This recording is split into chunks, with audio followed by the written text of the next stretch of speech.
What if there were a kingdom that spent its whole life inside a cloud? Not beside the clouds, not beneath them, but within them. A people who were born and lived and built and buried their dead up in the high green mist, where the forest and the sky blur into one soft gray breath, and the world below can never be clearly seen. What if such a kingdom rose and flourished and grew mighty in the clouds for 1,000 years, and then vanished so completely that even its name was nearly lost, and the mist closed over its cities as though they had never been? There was such a kingdom, high in the mountains of what is now northern Peru, where the dry Andes fall away toward the great Amazon and the two worlds meet in a band of perpetual cloud. There lived a people the later world would call the Chachapoya, the warriors of the clouds. For centuries they built their round stone houses and their vast fortresses on the high forested ridges, above the reach of the valleys, wrapped always in mist. And they laid their dead in the faces of sheer cliffs, high above the green, watched over by tall silent guardians of clay. And then in the space of a few generations, they were gone, conquered, scattered, swept away by an invisible plague, until the cloud forest grew back over their cities and hid them, and the clouds kept them for hundreds of years. This is the Nocturne Codex. Tonight we open Codex the Fourth, Cloud Kingdoms, and we climb up into the mist to walk through the drowning green world of the Chachapoya, their fortress in the sky, their cliffs of the dead, their rise, and their long, slow vanishing into the cloud. If these quiet journeys into lost and forgotten worlds are the thing that carries you down into sleep, you might let the channel know you came, a moment on the subscribe, and if you like, a single word below of where in the world you are listening from tonight, and how high into the mist you climbed before your eyes grew heavy. Then set the phone aside, and let your hands go still, and let me do the rest. Because tonight we are going up into the high green quiet, up above the world and its noise, into the soft gray mist where a whole kingdom once lived and rested and disappeared. And as we climb up into the cloud, you will sink down into sleep, the two motions becoming one gentle drift, rising out of your day, sinking into your rest, until you are wrapped as softly and completely as those high forests are wrapped in cloud. So take one slow breath here at the foot of the mountain where the path climbs up into the mist, and another.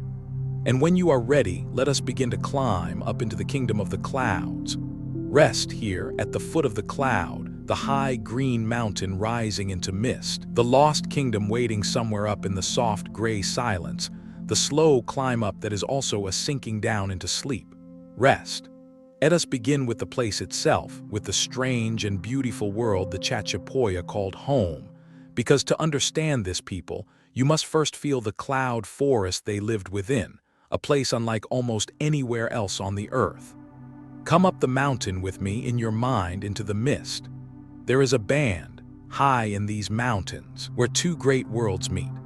Below and to the west rise the dry, cold, stony heights of the Andes.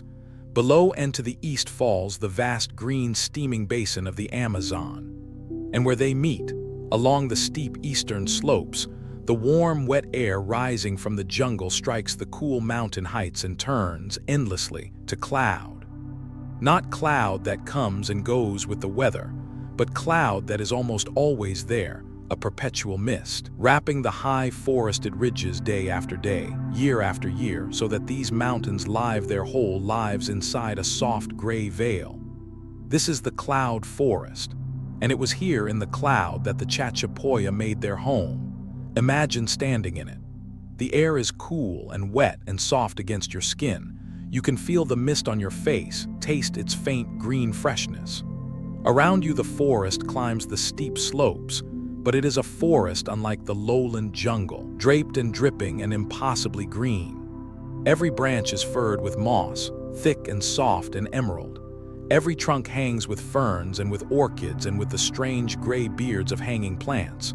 Water beads on every leaf and drips, softly, endlessly, a gentle patter that never quite stops. And through all of it drifts the mist curling between the trunks, softening every shape, so that the forest fades into gray a little way off in every direction, and the world becomes small and close and quiet and wrapped. It is one of the gentlest, greenest, most enclosing places imaginable. A world of soft gray light and soft green moss and the soft, endless drip of water, where sound is muffled and distance dissolves and everything is wrapped in cloud. There is nothing harsh here, nothing bright, nothing sharp, only the cool, wet green and the drifting mist and the deep hush of the high forest. This was the world the Chachapoya were born into and lived within, and it is the world we will rest in together all through this night. Let it begin to wrap around you now. Rest here, in the forest that lives in a cloud, the cool, wet mist on your skin, the moss-furred green, the soft, endless drip of water, the whole gentle world wrapping close and gray around you. Rest. Who were they then, these people who chose to live their lives up in the cloud? Their true name for themselves is, like so much of them, lost. The name we use, Chachapoya, comes down to us through others, and is often said to mean something like the people of the clouds or the cloud forest people, the warriors of the mist. And though much about them has faded into the same gray that wraps their mountains, we know enough to sketch them softly in the cloud. They were a people of the high forest, and they had been there a very long time, building and farming and burying their dead in these misted mountains for many centuries, from long before the more famous empires of the region rose to power. They were not a single tight kingdom under one king, it seems, but rather a people of many communities, many settlements scattered across the high ridges, bound together by a shared way of life, a shared way of building, a shared way of honoring their dead, a loose and far-flung nation of the clouds spread across the misted heights, each town on its own high ridge, wrapped in its own veil of gray. And they had a fierce reputation. The peoples who later wrote of them remembered the Chachapoya as formidable, as warriors, hard to conquer, quick to resist, defending their high, foggy homeland with a stubbornness that cost their enemies dearly. It is not hard to see why. A people who lived on steep ridges wrapped in perpetual mist, who knew every hidden path and every cliff and every fold of the cloud forest, would be a nightmare to attack, appearing and vanishing in the fog, striking from heights an enemy could barely see, melting back into the gray. The clouds were their home and their fortress and their cloak, but do not picture them only as warriors. Picture them, too, as farmers of the steep green slopes, as builders of beautiful round stone houses, as people who loved their dead so deeply that they carried them up to the highest cliffs and kept them there for centuries. They were a whole people, with a whole way of life, tender and fierce, practical and spiritual, wrapped their entire lives in the soft gray cloud. And tonight we are going to walk gently through their world. Let us go on and up into it. Rest here with the people of the mist, the far-flung nation of the high ridges, fierce in war and tender with their dead, the whole vanished people of the clouds waiting for us up in the gray. Rest. Let us come now to how they lived, to the homes they built along the high ridges up in the mist, because even in their houses the Chachapoya were unmistakably themselves, and their buildings are one of the clearest fingerprints they left in the cloud. Come with me to a Chachapoya settlement, high on a forested ridge, half lost in the drifting gray. Their houses were round. This is the first thing you would notice, and it sets them apart from so many of the peoples around them, who built in squares and rectangles. The Chachapoya built in circles, round houses of fitted stone, their walls raised in careful courses, standing on round stone platforms along the ridge tops, with cone-shaped roofs of thatch rising above them into the mist. A Chachapoya town was a gathering of these stone circles, clustered along the high ground, sometimes dozens of them, sometimes hundreds, their pale round walls emerging from the green and the gray like a ring of standing stones grown into a village. And they decorated them. Around the outside of many of their finest buildings, worked into the very stone of the walls, ran bold geometric friezes, bands of zigzags and rows of diamonds and stepped patterns, laid out in the masonry itself, so that the round houses were not plain but patterned. wearing their zigzags and their diamonds like woven bands around their middles. We do not fully know what these patterns meant to them, whether they marked out important families, or spoke of the lightning and the mountains and the serpent, or held meanings we can no longer read.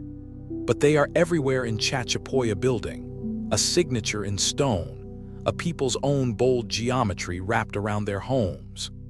Picture such a town at rest in the cool of the evening, wrapped in cloud. The round stone houses along the ridge, their thatched roofs dark against the gray. Thin smoke rising from cooking fires and mingling with the mist.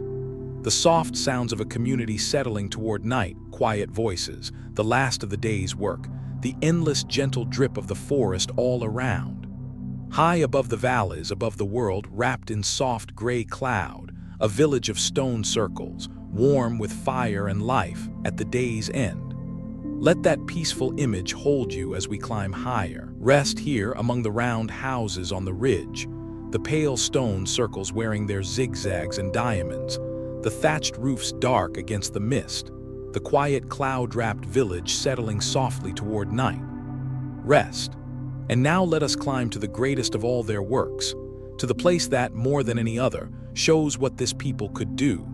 The mighty fortress city that crowns a high ridge above the cloud forest and has been called, by those who marvel at it, the Machu Picchu of the north. Its name is Kuelap. Let us climb the last of the way up through the mist to its enormous walls. Kuelap sits atop a long limestone ridge, high above a river valley wrapped almost always in cloud. And what the Chachapoya raised there is staggering. They built a wall, an immense wall of fitted limestone blocks, ringing the whole crown of the ridge, running for hundreds of meters around, and rising in places to the height of many people standing one upon another, a sheer pale cliff of stone climbing out of the green. Within that mighty wall they raised a whole city on the ridge atop, hundreds of their round stone houses, packed along the height, terrace upon terrace, wrapped in the mist, looking out when the cloud parted over an immense drop to the valleys far below. It is a colossal work.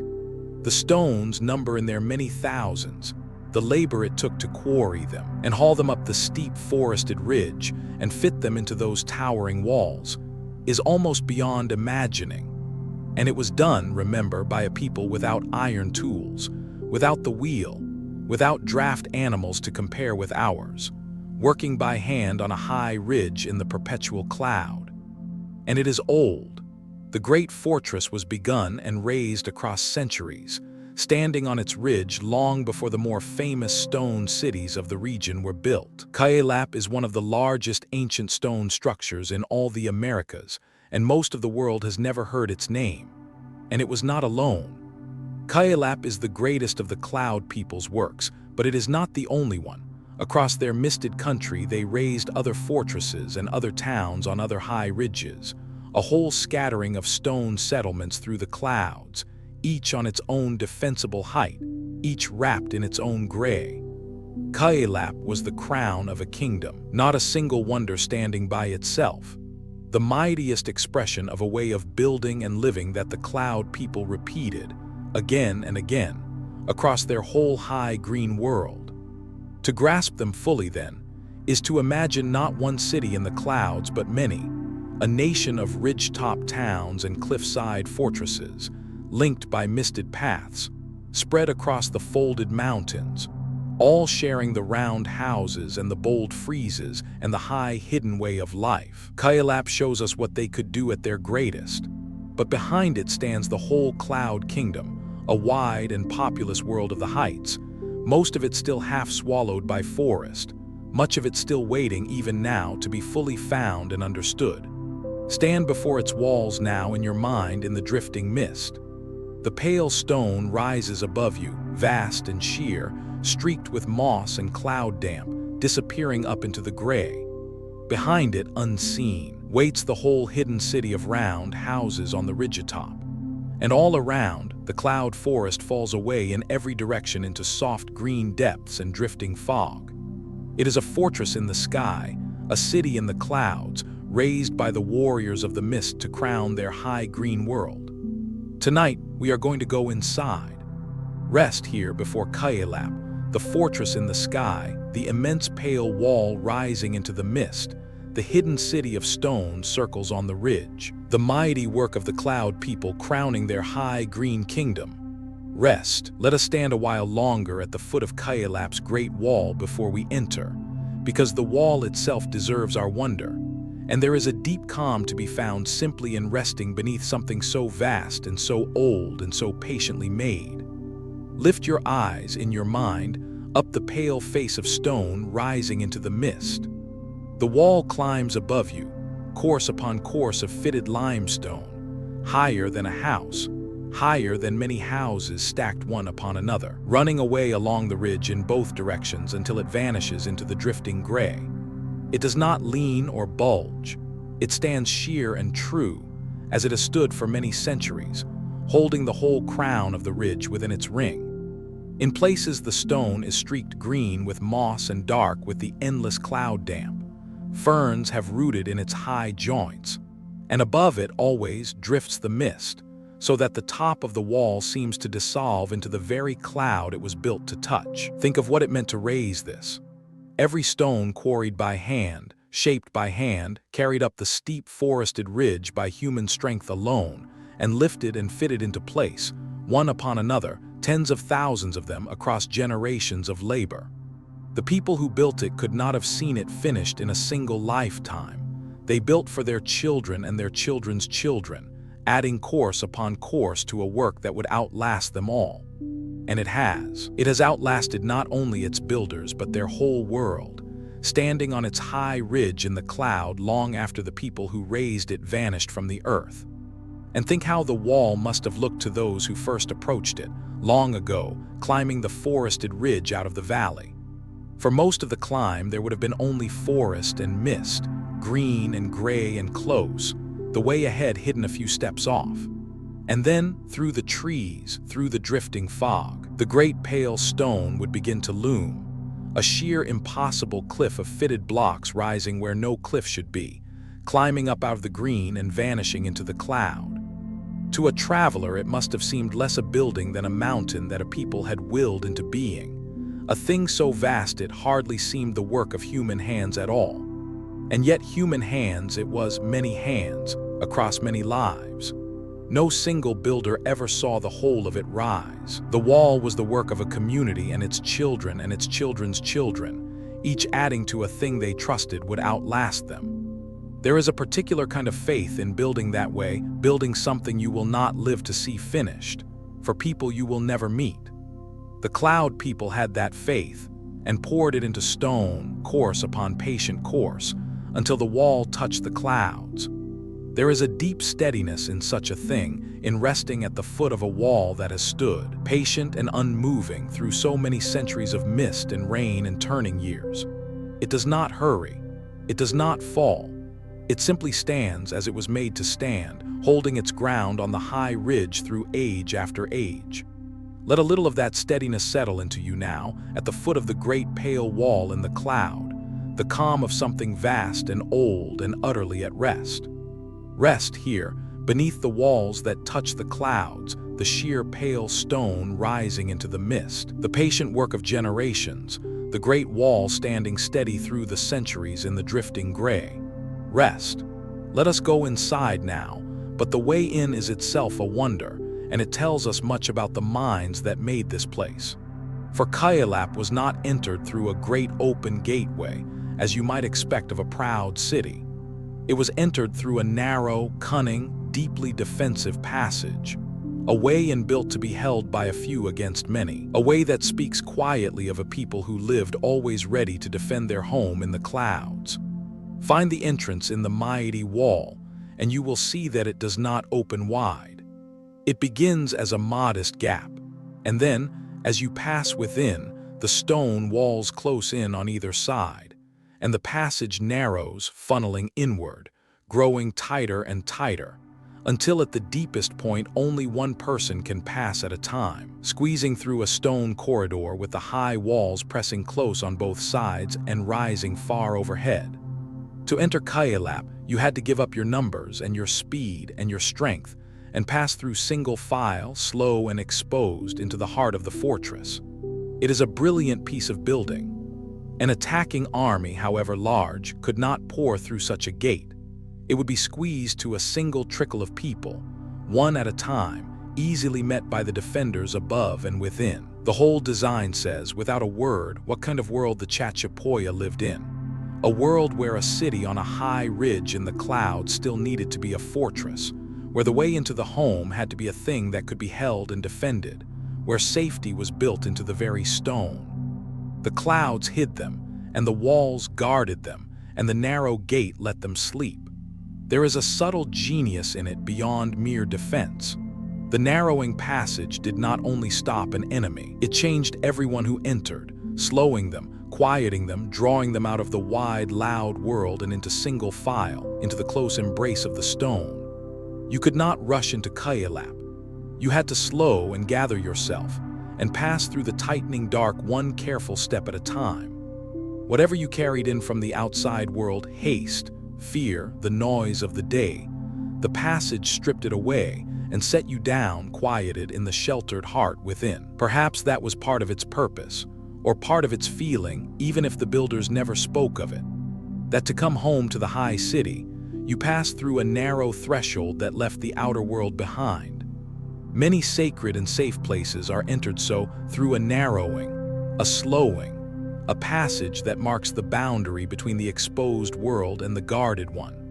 To step through the tight stone into Kuelap was to cross out of the wide gray mist and into the close, warm safety of home, but feel, too, the other side of that narrowing passage, the way it would feel to come home through it. To pass out of the wide, misted world and step into the narrowing stone, and feel the walls draw close and safe around you, and squeeze through into the sheltered heart of the fortress, where your people and your fires and your round stone houses waited. That would be a deep homecoming, a passing from the exposed world into the guarded, gathered, safe inside. Let yourself pass through it now. In your mind, the narrowing stone, the close, safe walls, and then the opening out into the sheltered city within. Rest here at the hidden entrance, the narrowing passage of stone drawing close and safe around you, the fortress gate that could be held by a few, the deep sheltered homecoming into the guarded heart of the clouds. Rest. And now the passage opens and we come out into the city itself, the whole hidden world that the great walls guard, spread along the top of the ridge in the drifting cloud. Let us walk gently through it, through the streets of round stone houses, and feel what it was to live in a city in the sky. Within the walls, along the crown of the ridge, stood hundreds of the Chachapoyas round stone houses, some 400 of them, it is reckoned, packed along the height, terrace above terrace, their circular walls of fitted stone rising from round platforms, their cone-thatched roofs once dark against the gray. It was a true city, a dense and living place, home to many hundreds of people, perhaps more, a whole community gathered on the ridge atop, wrapped in cloud, going about the business of life high above the valleys of the world. Narrow ways ran between the round houses, small open spaces gathered them, and here and there rose grander structures, and the bold geometric friezes marked the finest walls with their zigzags and their diamonds. Imagine the life of it, cooking fires glowing in the round houses, their smoke curling up to join the mist.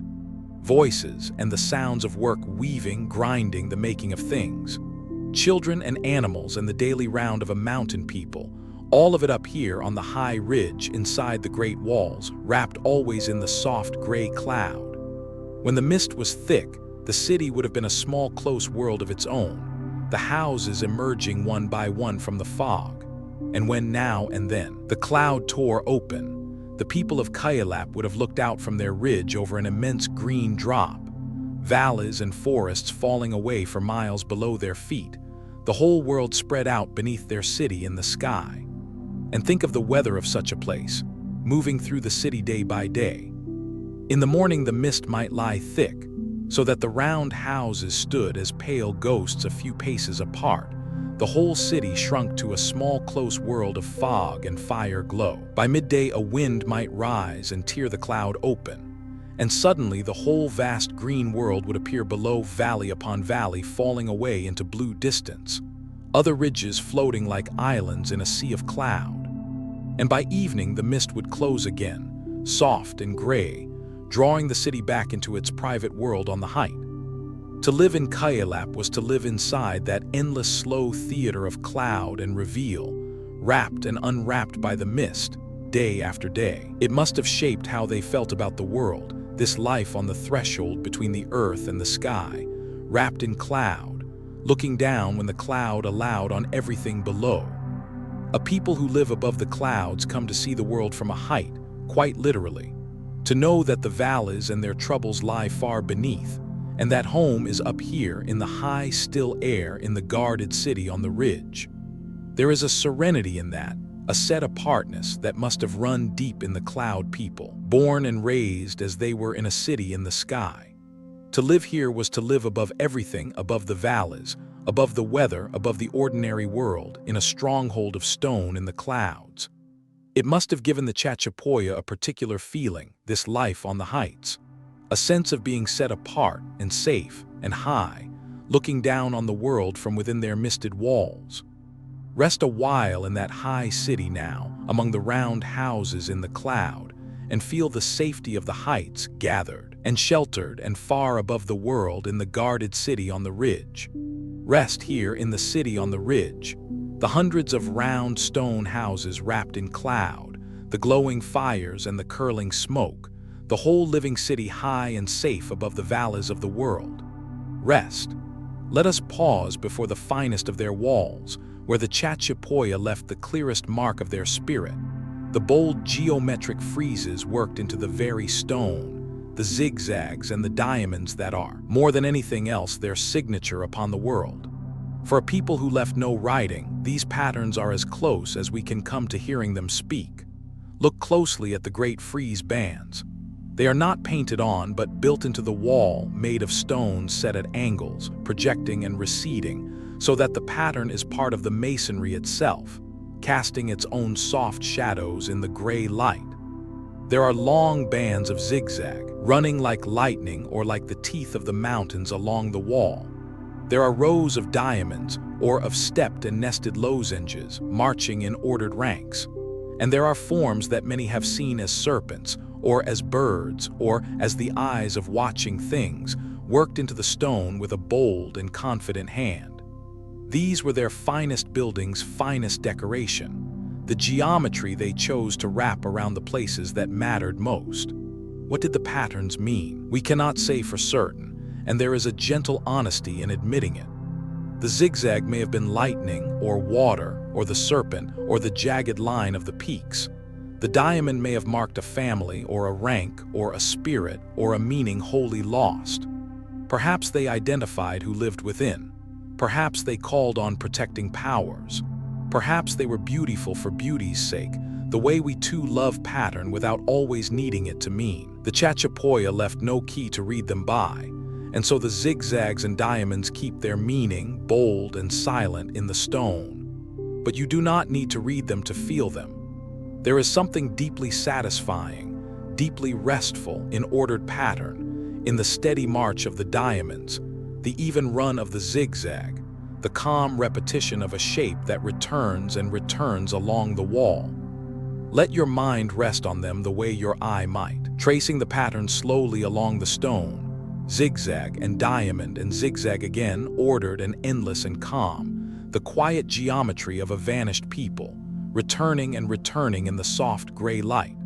Rest here with the zigzag and the diamond, the bold patterns built into the stone, the calm, endless march of the friezes, the silent geometry of the cloud people returning and returning along the wall. Rest. Before we leave the living city and turn toward the cliffs of the dead, let us understand how these people fed themselves, how a whole nation lived and thrived on steep forested ridges in the perpetual cloud, because it is its own quiet marvel, and it shows how deeply the Chachapoya belonged to their vertical green world. The cloud forest is not easy ground to farm.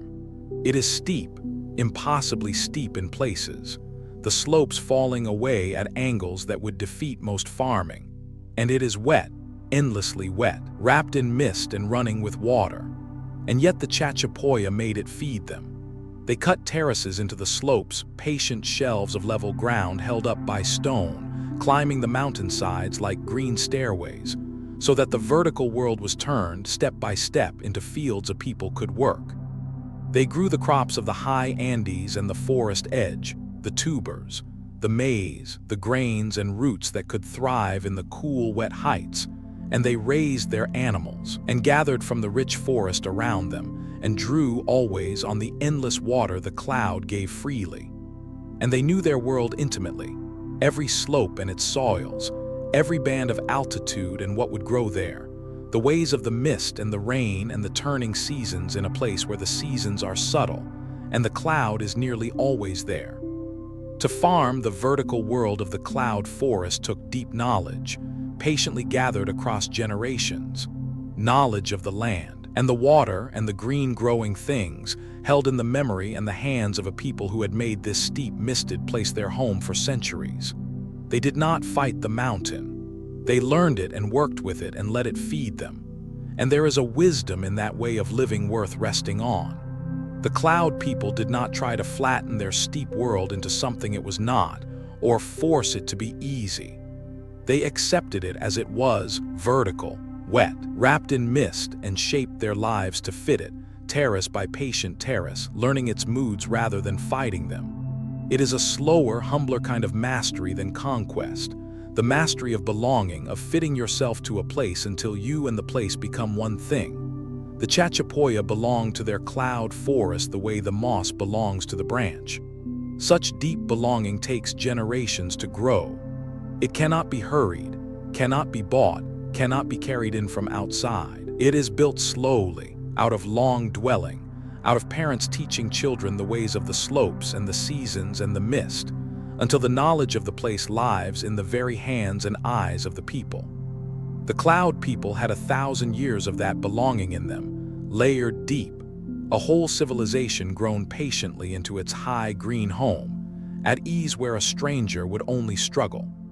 There is a great quiet strength in being that deeply at home somewhere. There is a quiet contentment in that image, a people living in balance with their high green world, drawing food and water and life from the cloud forest they knew so well, their terraces climbing the misted slopes, their round houses warm on the ridges above.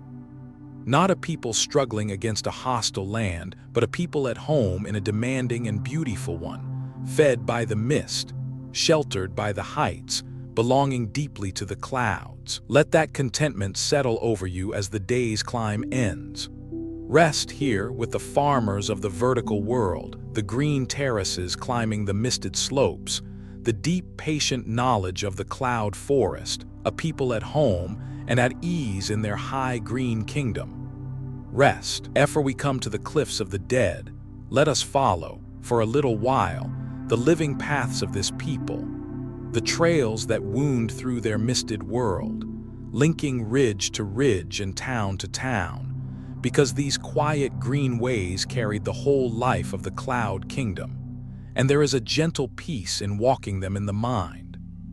The Chachapoya world was not one city but many, a scattering of towns and fortresses and villages across a wide reach of cloud forest, each on its own high ridge, each wrapped in its own gray.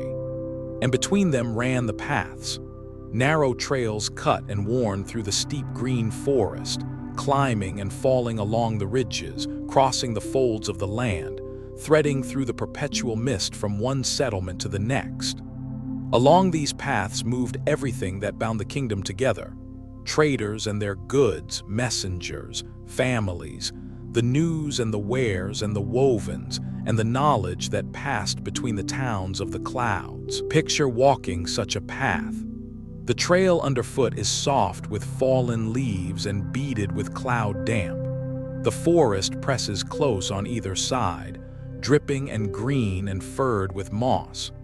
The mist drifts through the trees, so that the way ahead fades into gray a little distance off, and you walk always into softness, into cloud, the world revealing itself only a few steps at a time. It is quiet, the muffled quiet of the cloud forest, with only the drip of water and the soft calls of unseen birds and the hush of the mist. And it climbs and falls and wins, carrying you gently through the green, from one hidden ridge toward another. Think of all that these quiet paths carried across the centuries. Along them went the traders, with cloth and salt and the goods of distant valleys, and the messengers hurrying news from ridge to ridge, and families walking to visit kin in the next high town. And in their time, the dead carried gently along the trails toward the cliffs where they would rest. The whole life of the Cloud Kingdom flowed along these narrow green ways, its trade and its news and its love and its grief, all of it moving softly through the mist, from one hidden ridge to the next. And the paths knew the country as the people knew it, every fold and slope and stream, every steep place and gentle one, worn into the land by generations of feet until they lay upon the mountains as naturally as the streams. When at last the cloud people faded, the paths faded with them, growing faint, and then vanishing as fewer and fewer walked them, until the forest swallowed the ways as it swallowed the towns.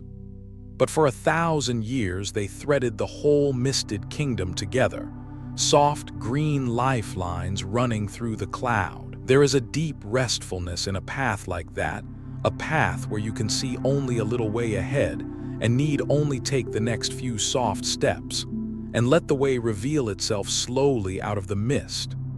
You do not have to see the whole journey. You have only to walk gently into the gray, one quiet step at a time, wrapped in green and cloud. Let your mind walk such a path now softly into the drifting mist, with no destination that matters and no hurry at all. Only the soft green way unwinding slowly out of the cloud.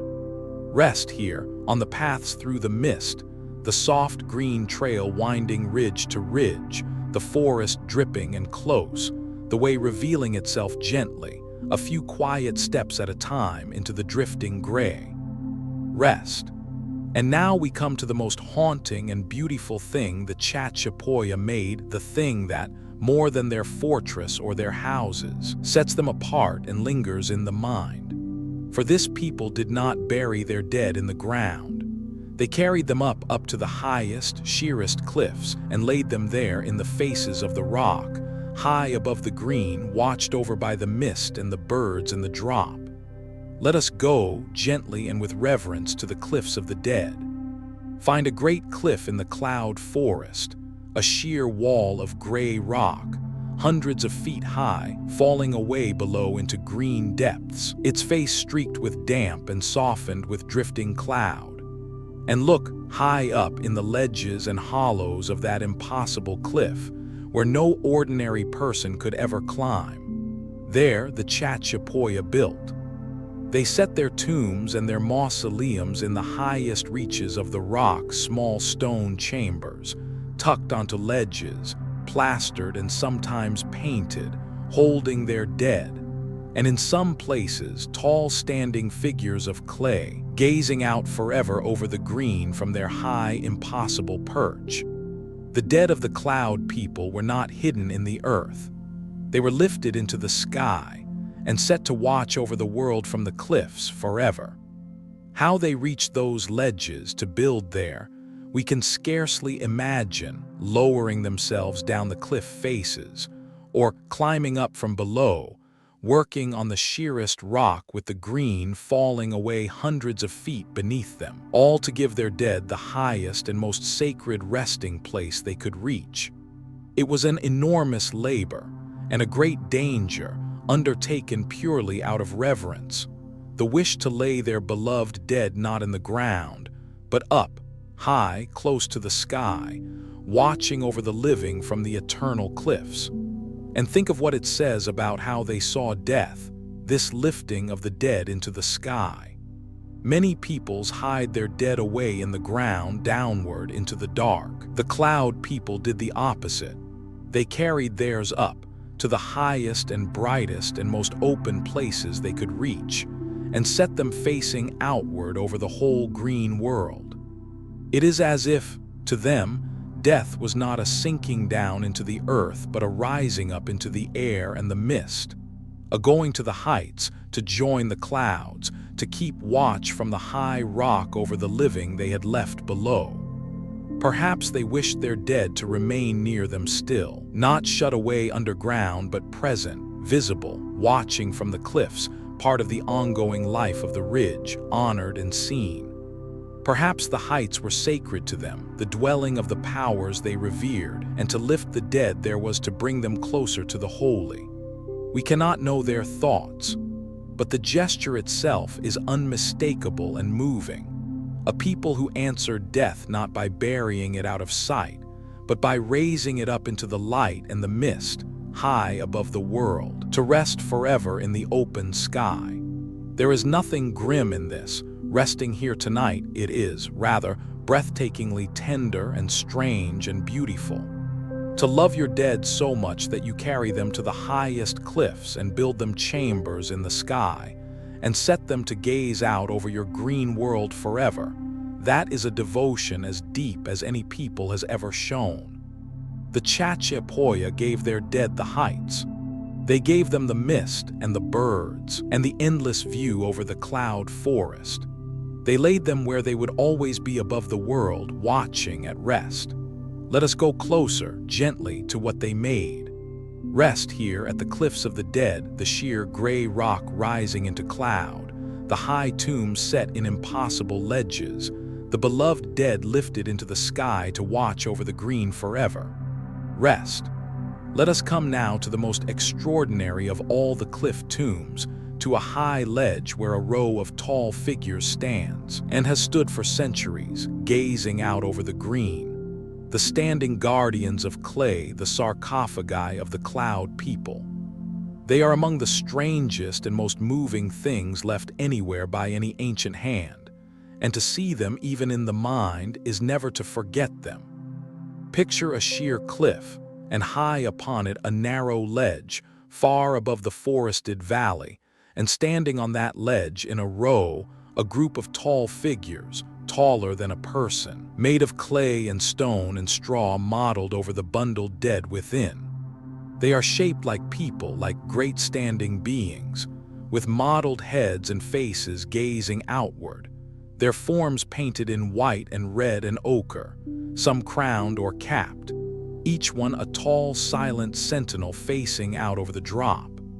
And here and there, upon the very tops of their heads, the cloud people set actual human skulls, so that the guardians watch the world with a doubled gaze, the modeled face below and the true skull above, keeping their long watch over the green. They have stood there for many centuries in their high, impossible place, through endless mist and rain and turning years, gazing out over the cloud forest. A row of tall painted guardians on a ledge no one could easily reach, watching over the valley and the dead they hold and the whole lost kingdom of the clouds. Almost no one disturbed them, precisely because they were so high, so sheer, so guarded by the cliff itself. And so they remain, still standing, still gazing, still keeping their watch, long after the people who made them vanished from the earth. Consider the labor and the courage it took to set them there. To reach that high ledge, the cloud people had to work on the sheerest rock, with the green falling away hundreds of feet below, lowering themselves down the cliff, perhaps on ropes of woven fiber, or climbing up from below to build and place these tall figures where a single slip meant death. And they did it not for the living to admire, for almost no one below could ever reach or even clearly see them, but purely for the dead, and for whatever watched over the dead. It was reverence carried to the very edge of what a body could do. And having set them there, they gave the guardians the best of all watch posts, a place no enemy could storm, no weather could easily wear, no ordinary hand could disturb. High on the sheer rock above the reach of the world, the tall figures were as safe as anything the cloud people ever made. And so they have lasted, gazing out over the valleys when so much else has fallen. The very inaccessibility that made them so hard to build is the thing that has let them keep their watch, unbroken for centuries. There is something in them that is not frightening but deeply peaceful. These calm, tall figures, keeping their patient watch over the green from their high, safe ledge, unhurried, undisturbed, at rest in the sky for centuries. They are guardians, not ghosts, keepers, not terrors, the loving work of a people who wanted their dead watched over and set these great gentle sentinels to do it forever. Let them keep their watch over your rest, too, tonight, the calm, tall guardians on the high cliff, gazing out over the mist, steady and peaceful and endlessly at their post. Rest here, with the standing guardians, the tall painted figures on the high ledge, gazing out over the green forever, the calm, patient sentinels keeping their long watch over the kingdom of the clouds. Rest. There is one place above all where the cloud people's dead were kept in their greatest numbers, hidden so well and so high that it lay undisturbed for centuries.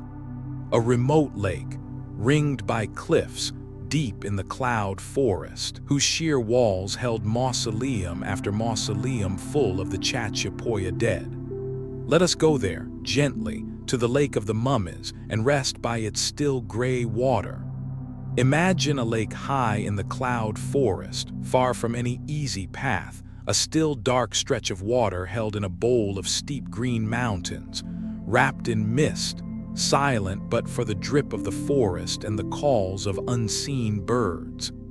And in the cliffs that ring the lake, high above the water, the Chachapoya built their houses of the dead, small stone mausoleums, plastered white and painted, tucked onto the ledges, each one holding many of their carefully prepared dead, wrapped and bundled and laid to rest, together with the things they would need, their cloths, their pots, their tools, the goods of their lives. A whole community of the dead kept high above a hidden lake in the mist for centuries. And because it was so remote, so high, so wrapped in cloud, no one disturbed it for hundreds of years. The forest kept it. The mist kept it. The sheer cliffs kept it. And when, in our own time, it was at last found again, it gave up an astonishing treasure, hundreds of Chachapoya dead, remarkably preserved by the cool, dry air of their cliff tombs, together with a wealth of the things they were buried with, so that a whole vanished world came suddenly back into the light. Their weaving, their pottery, the intimate goods of their lives and deaths, kept safe by the clouds across all the long forgetting. Think of how the place kept its secret for so long. It lay far from any road, high in the folded mountains, reachable only by hard climbing through the cloud forest. And the mausoleums themselves were set in cliffs above the water, hard to reach, easy to miss in the drifting mist. And so, while the wider world changed and forgot, the lake held its dead in perfect quiet. No looters, no strangers, no disturbance, only the mist and the water and the birds, keeping the sleeping community safe through the long centuries. And when at last it was found again in our own time, the care with which the dead had been kept became clear. The wrappings still intact, the goods still beside them, whole lives preserved by the cool, dry cliff air and the deep remoteness of the place. It was as though the cloud people had reached across 500 years to hand us their own world, kept safe above the still water. Not bones only, but cloth and craft and the intimate things of the living, all held gently by the lake and the mist until the world came climbing back. Rest a while by that still gray lake, in the mist in your mind, the dark, quiet water, the green cliffs rising into cloud, the white mausoleums high on the ledges holding their sleeping dead. It is one of the most peaceful places imaginable, remote and silent, and wrapped in soft gray mist, where the dead of the cloud people were laid to their long rest above the still water and kept undisturbed for centuries. Let its deep quiet settle over you now as the still lake settles into the evening mist. Rest here by the lake of the mummies, the still dark water ringed by green cliffs, the white houses of the dead high in the mist, the whole sleeping community of the cloud people kept safe and silent above the quiet lake. Rest. Let us understand, gently, how the Chachapoya kept their dead so well, how a body laid in a cliff tomb could last, recognizable and whole, for 500 years and more, because the way they did it and the care it took tells us something tender about who they were and closes our journey through their living world. They did not simply lay their dead away and leave them. They prepared them carefully, reverently, with skill gathered across generations. The body was arranged, often drawn up into a seated, bundled position, knees to chest and wrapped in layers of cloth, sometimes many layers, and bound. And it was placed where the cool, dry, sheltered air of the high cliff tombs would draw the moisture away and keep it from decay. The cloud forest is wet, but the cliff tombs, high and sheltered and airy, were dry enough, and cool enough and safe enough, that the wrapped dead did not rot but were kept, dried and preserved across the centuries. It was a marriage of careful human preparation and the particular gift of those high, dry tombs. And they were not laid away empty-handed. The Chachapoya sent their dead into their long rest with the things of their lives, fine woven cloths and pots and tools and ornaments, and the goods that spoke of who they had been. This was not a casting away but a keeping, not an ending but a careful housing of the beloved dead in a safe high place, provided for, watched over, remembered. The whole enormous labor of the cliff tombs, the danger, the effort, the reverence, was an act of love and continuity. The wish to keep the dead close and safe and whole, high above the world, part of the ongoing life of the people. And the keeping was not only of the body but of the bond. By preserving their dead so carefully and setting them where they could be visited and honored, the cloud people kept their ancestors present among them, not gone, not vanished, but still part of the family and the community, still watched over, still remembered by name. In many ways of thinking across the ancient world, the dead who are kept and honored remain a kind of living presence, guarding and blessing those who come after. And the great care of the cliff tombs speaks of just such a bond, unbroken by death, between the cloud people and their own. So the mummies in their high tombs are not, in the end, a grim thing, but a loving one, the visible sign of a people who would not let go of their dead, who kept them close and safe and honored across the generations. When we find them now, so gently prepared, so carefully provided for, we are seeing not a horror but a tenderness 500 years deep. The enduring love of the cloud people for their own, preserved as faithfully as the bodies themselves in the cool, dry air of the heights. There is deep tenderness in all of it. Resting here tonight, the careful wrapping, the chosen goods, the high safe tomb, the wish to preserve and honor and keep. The Chachapoya looked at death and answered it with care. With the highest cliffs, the driest tombs, the most patient preparation, the goods of a life sent on with the dead. They kept their people, and the clouds in turn kept them all, the living and the dead alike, wrapped in the high gray mist across the centuries. Let that tenderness close our journey through their world. Rest here with how they kept their dead, the careful wrapping, the high dry tombs, the goods of a life sent gently on, the deep loving wish to keep the beloved dead safe and whole above the world. Rest, or centuries, the Chachapoya lived and built and buried their dead up in the clouds, far from the great powers of the world, wrapped and hidden and safe in their high green kingdom. But no people stays untouched forever, and in time a shadow came climbing up toward the clouds, the largest empire the Americas had ever seen, reaching out from the south toward the misted mountains of the Cloud People. It was the empire we call the Inca, a vast and rising power, spreading out from its heartland in the high southern Andes, swallowing kingdom after kingdom, weaving them into an enormous realm bound by roads and armies and a single ruling will.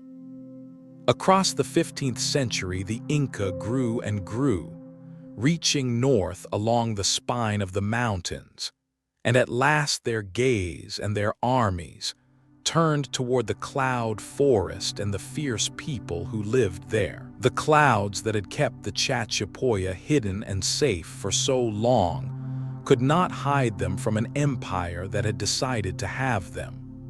And so the Inca came climbing up out of the drier highlands into the misted ridges of the Cloud People to bring the Chachapoya into their empire, whether the Chachapoya willed it or not. It was a meeting of two very different worlds: the great ordered empire of the south, with its roads and its armies and its rectangular stone cities, and the far-flung fierce nation of the clouds, with its round houses and its cliff tombs and its knowledge of every hidden fold of the mist. The empire wanted the Cloud Kingdom, and the Cloud Kingdom, as the empire would learn, did not intend to be easily had. It is worth remembering that the Cloud People had never truly been alone in the world, only apart from it, trading now and then with the peoples of the valleys and beyond, aware of powers rising and falling elsewhere, but protected by their mist and their heights from being drawn fully into the great currents of the age. For centuries that apartness had held. They were a world within a world, near the empires yet not of them, watching from their clouds. But apartness is not the same as safety forever. It lasts only as long as the wider world lets it last. And now, the wider world had grown too large and too hungry to leave the clouds alone. The empire climbing toward them was not a neighbor to be traded with or raided, but a power that swallowed whole peoples into a single realm. It did not want to visit the Cloud Kingdom, but to have it. That was the true meaning of the shadow on the ridges, not just another enemy, but the end of apartness itself, the moment when the great world reached up at last and folded the small, high world of the clouds into its own vast design. There is a quiet sorrow in this turning, felt gently from the distance of 5 centuries, the sense of a long, safe, self-contained world reaching the end of its solitude, of the outside coming at last up into the clouds. For so long the Chachapoya had been a world unto themselves, high and hidden and free. Now that was ending. The empire was climbing toward them through the mist. Let us follow gently what came next, not with dread, but with the calm of a story long finished, its ending already known, told softly in the dark. Rest here with the empire that came climbing, the great realm of the south reaching up toward the clouds, the long solitude of the Cloud Kingdom ending, the shadow of the outside world climbing at last into the mist. Rest. The Cloud People did not go quietly. Whatever else history remembers of the Chachapoya, it remembers this above all, that they fought fiercely and long to keep their high green kingdom free, that the mighty empire climbing toward them found not an easy prize but a stubborn, bitter, costly struggle among the ridges and the mist. The warriors of the clouds earned their name. Think of the ground they fought upon and how it favored them. Steep forested ridges wrapped in perpetual fog, hidden paths known only to those who had walked them all their lives, fortresses on high crags, entered through narrow gates that a few could hold against many, cliffs and folds and green depths where an army could vanish and reappear. A people who knew this country intimately and were willing to fight hard for it could make the conquest of the clouds a slow and painful thing, striking from the mist, melting away into the fog, defending each ridge and each fortress, making the empire pay in blood and time for every misted mile. And so they did. The bringing of the Chachapoya into the empire was not a swift victory but a long and difficult campaign. And even after the empire's power was pressed upon them, the Cloud people did not simply submit. Again and again, it is remembered, they rose, rebelling, resisting, refusing to be easily ruled, so that the empire could never quite rest easy in its possession of the clouds.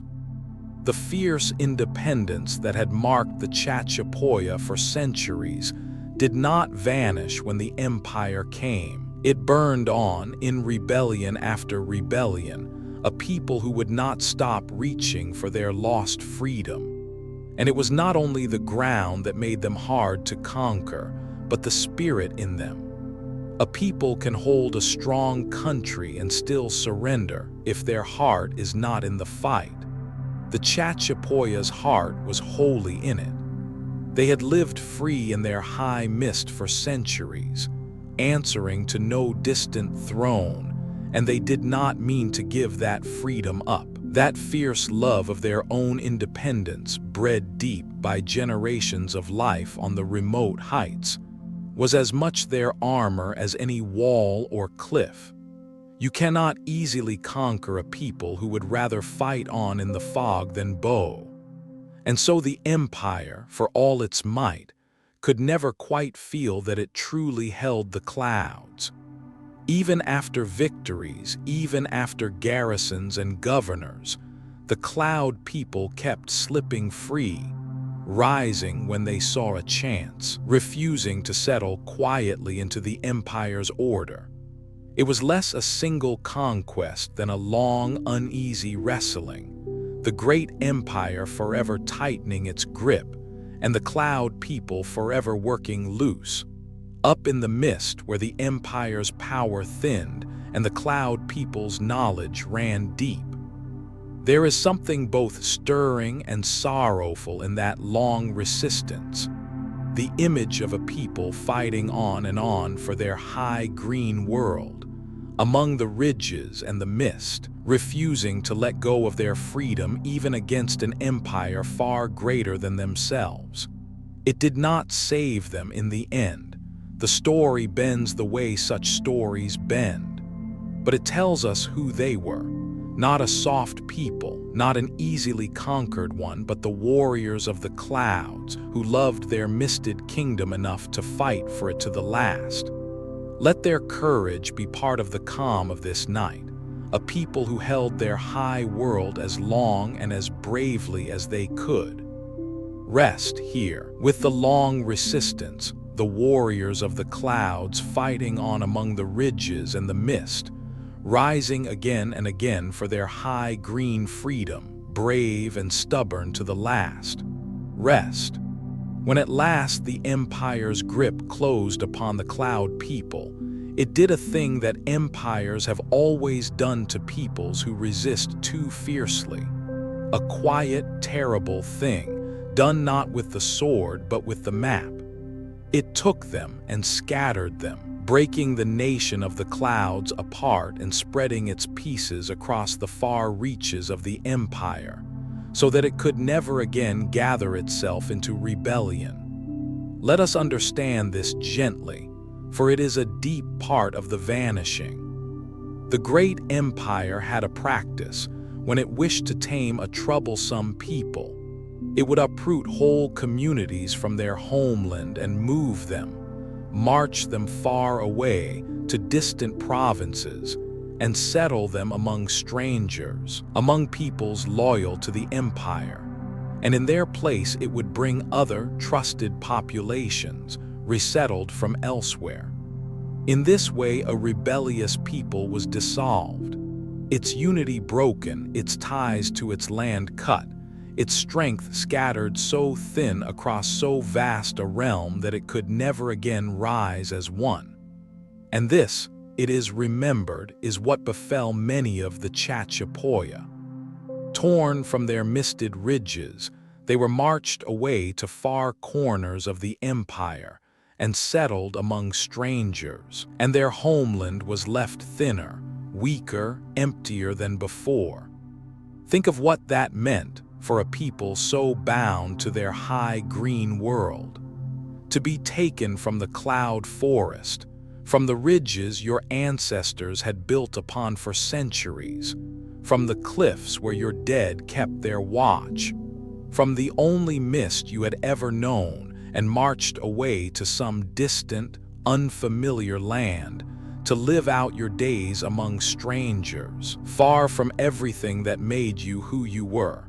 It is one of the deepest griefs a people can suffer. The nation of the clouds was not only conquered, it was broken apart and scattered to the winds of the empire, its pieces set down in places that were not home. It was a weapon more cunning than any blade, this scattering, because it struck at the very thing that made a people. An army you can rebuild, a burned town you can raise again, but a people torn apart and spread thin across a vast empire, its families divided, its ties to its homeland cut, slowly ceases to be one people at all. The empire understood this well and used it coldly, not to kill the cloud people, but to dissolve them, to unmake their unity so gently and so thoroughly that they could never again gather into a threat. And for those carried away, the grief must have been quiet and lifelong. Imagine growing old in some distant province, among strangers, under a foreign sky, carrying in your memory the mist and the ridges and the round houses of a home you would never see again. And knowing your children born in exile would remember the cloud forest only as a story, and their children not at all. That is how a homeland fades from a people, not always in fire, but in exile, in distance, in the slow forgetting of the scattered. The cloud kingdom began to disappear, ridge by emptied ridge, long before the last of the cloud people were gone. There is a quiet, aching sorrow in that scattering, worth resting in softly. The image of the cloud people carried away from their high green kingdom, their unity dissolved, their homeland emptied. It was one of the great blows that began their vanishing. Not a single death, but a slow unmaking. A people spread so thin that they began to disappear into the vastness of the empire that had taken them. And yet, even scattered, something of them endured, carried in memory and in blood to distant places. Let us hold both the sorrow and that faint endurance as we go on. Rest here with the scattering, the cloud people carried from their misted ridges, the nation broken and spread across the empire, the deep grief of a people torn from their high green home. Rest. And then, while the cloud people still smarted under the empire that had scattered them, a far stranger and more terrible change came to their whole world. A change that would fall not only on the Chachapoya, but on every people of these mountains, and unmake, in a single generation, an entire age of the world.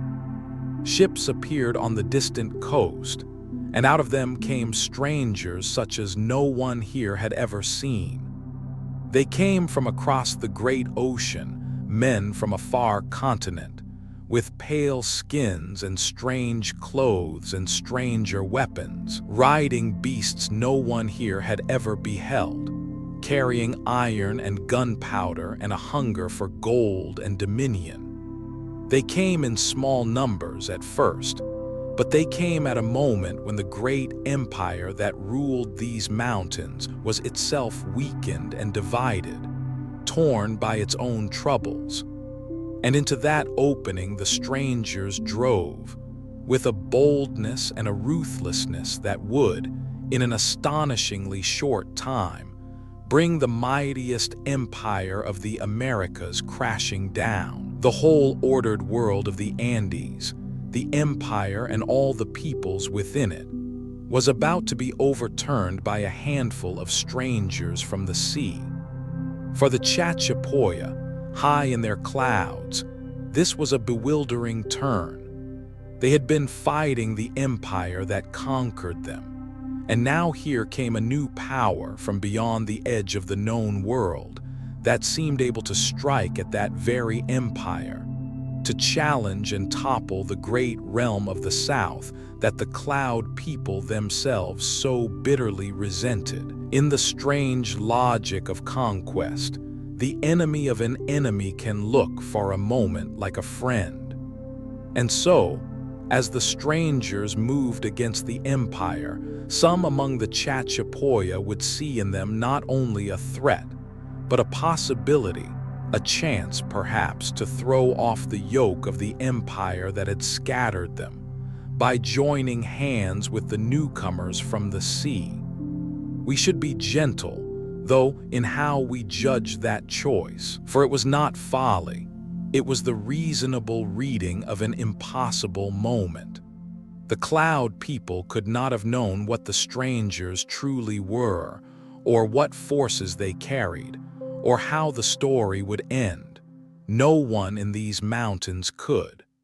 They saw a power able to strike at the empire they hated, and they did what peoples have always done in the face of a stronger enemy. They looked for an ally against it. That the ally would prove worse than the enemy was a truth hidden in the future, invisible to anyone living through that bewildering hour. And in a way, their choice only hastened what was coming regardless. The strangers and their sicknesses had arrived. The old world of the Andes was ending whether the cloud people resisted or allied or stood aside. There was, in truth, no path through those years that led back to the free high kingdom of before. The clouds people were caught, as so many were, in a turning of history too vast for any one people to steer. And their reaching for freedom, doomed as it was, is not a thing to blame them for, but a thing to mourn with them. There is a deep dramatic irony in that hope, felt from the safe distance of centuries, the tragic mistake of a people who thought the strangers might be the key to their freedom, and could not yet see what the strangers truly were, or what they truly carried with them. We will come to that. But rest, for now, on the moment of the turning. The ships on the coast, the strangers from beyond the world, the great empire beginning to fall, and the cloud people watching from their high mist, wondering if their long-lost freedom might at last be near. Rest here with the strangers from the sea, the pale newcomers from beyond the world, the mighty empire beginning to crack, the cloud people watching from the clouds and daring for a moment to hope. Rest, and so some of the cloud people made their choice, the choice that must have seemed at the time like wisdom, even like hope, to side with the strangers from the sea against the empire that had conquered and scattered them. Let us follow that choice gently, and its bitter turning, for it is one of the saddest threads in the whole long unraveling of the Chachapoya. It is remembered that the Chachapoya, or many of them, threw in their lot with the newcomers, offering them aid, and alliance and warriors against the great empire of the South. From their point of view, it made a hard sense. Here was a power that could break the empire they hated, and by joining it, they might win back the freedom that had been taken from them and see their old overlords cast down. For a moment, it might even have seemed to work. The empire did fall. The strangers, with their native allies, brought the mighty realm of the Andes crashing down, and the world the Chachapoya had chafed under was overturned. But the freedom they hoped for did not come. The strangers had not crossed the ocean to set the cloud people free. They had come to rule and to take, and to remake the whole land in their own image, under their own distant crown and their own new god. The empire the Chachapoya had helped to topple was simply replaced by a new and stranger master, one that would prove, in the end, far more devastating than the old.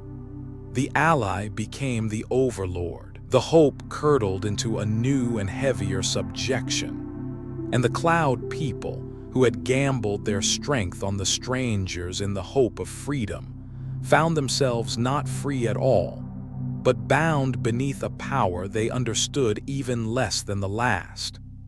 There is a deep and human sorrow in that hope that turned the ancient, familiar tragedy of a people who reached for freedom and grasped, instead, a heavier chain. Who could not have known, could not possibly have known, what the strangers truly were or what was truly coming.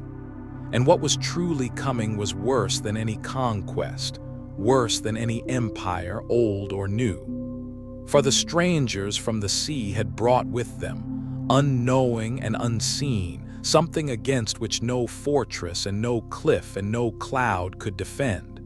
An invisible enemy, already moving through the land.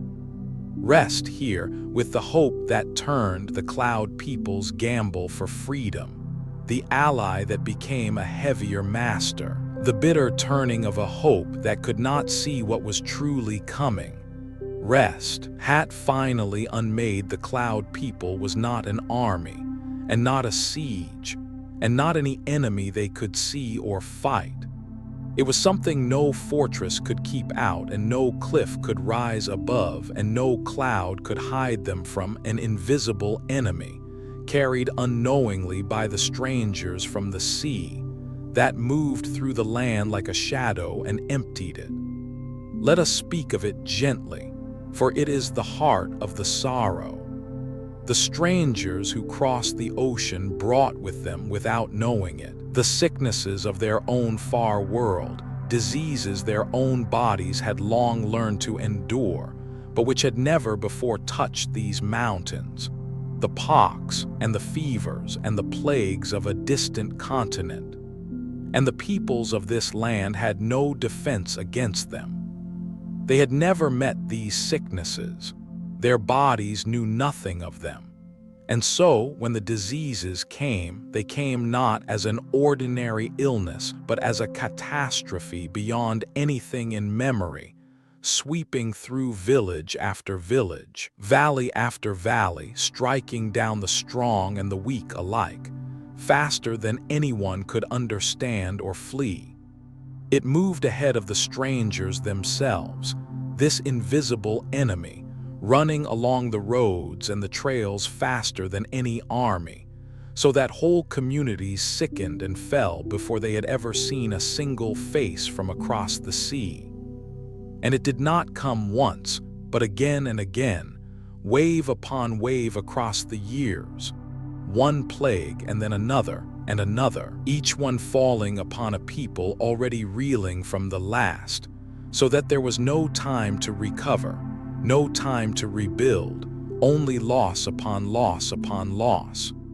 It was the greatest dying these mountains had ever known, and it fell upon every people here, but upon the cloud people, already conquered and scattered and weakened. It fell with a weight from which they would not rise. It is important to see it clearly and gently. This was not a punishment, and not a weakness in the cloud people, and not anything they could have prevented. It was a tragedy of biology and history colliding, bodies that had never met these sicknesses, meeting them all at once, with no time to adapt as the peoples of the old world slowly had. The same catastrophe fell on peoples across 2 whole continents in those years, the greatest loss of human life the world has perhaps ever known, and almost none of it was seen coming, because no one yet understood what sickness was or how it moved. And so we hold the cloud people and all the peoples of that great dying with tenderness rather than judgment, as we would hold anyone caught in a disaster beyond their understanding and beyond their power to stop. There is no villainy to point to in the sickness itself, only sorrow, no lesson except the depth of the loss and the gentleness we owe to those it took. Let us carry them softly, then, through this darkest part of their story, not as the conquered, not as the failed, but simply as human beings who met an unseeable fate in the twilight of their high green world. There is no way to tell this part except softly, and with sorrow and with care, for it is a vast and human grief, the emptying of a world.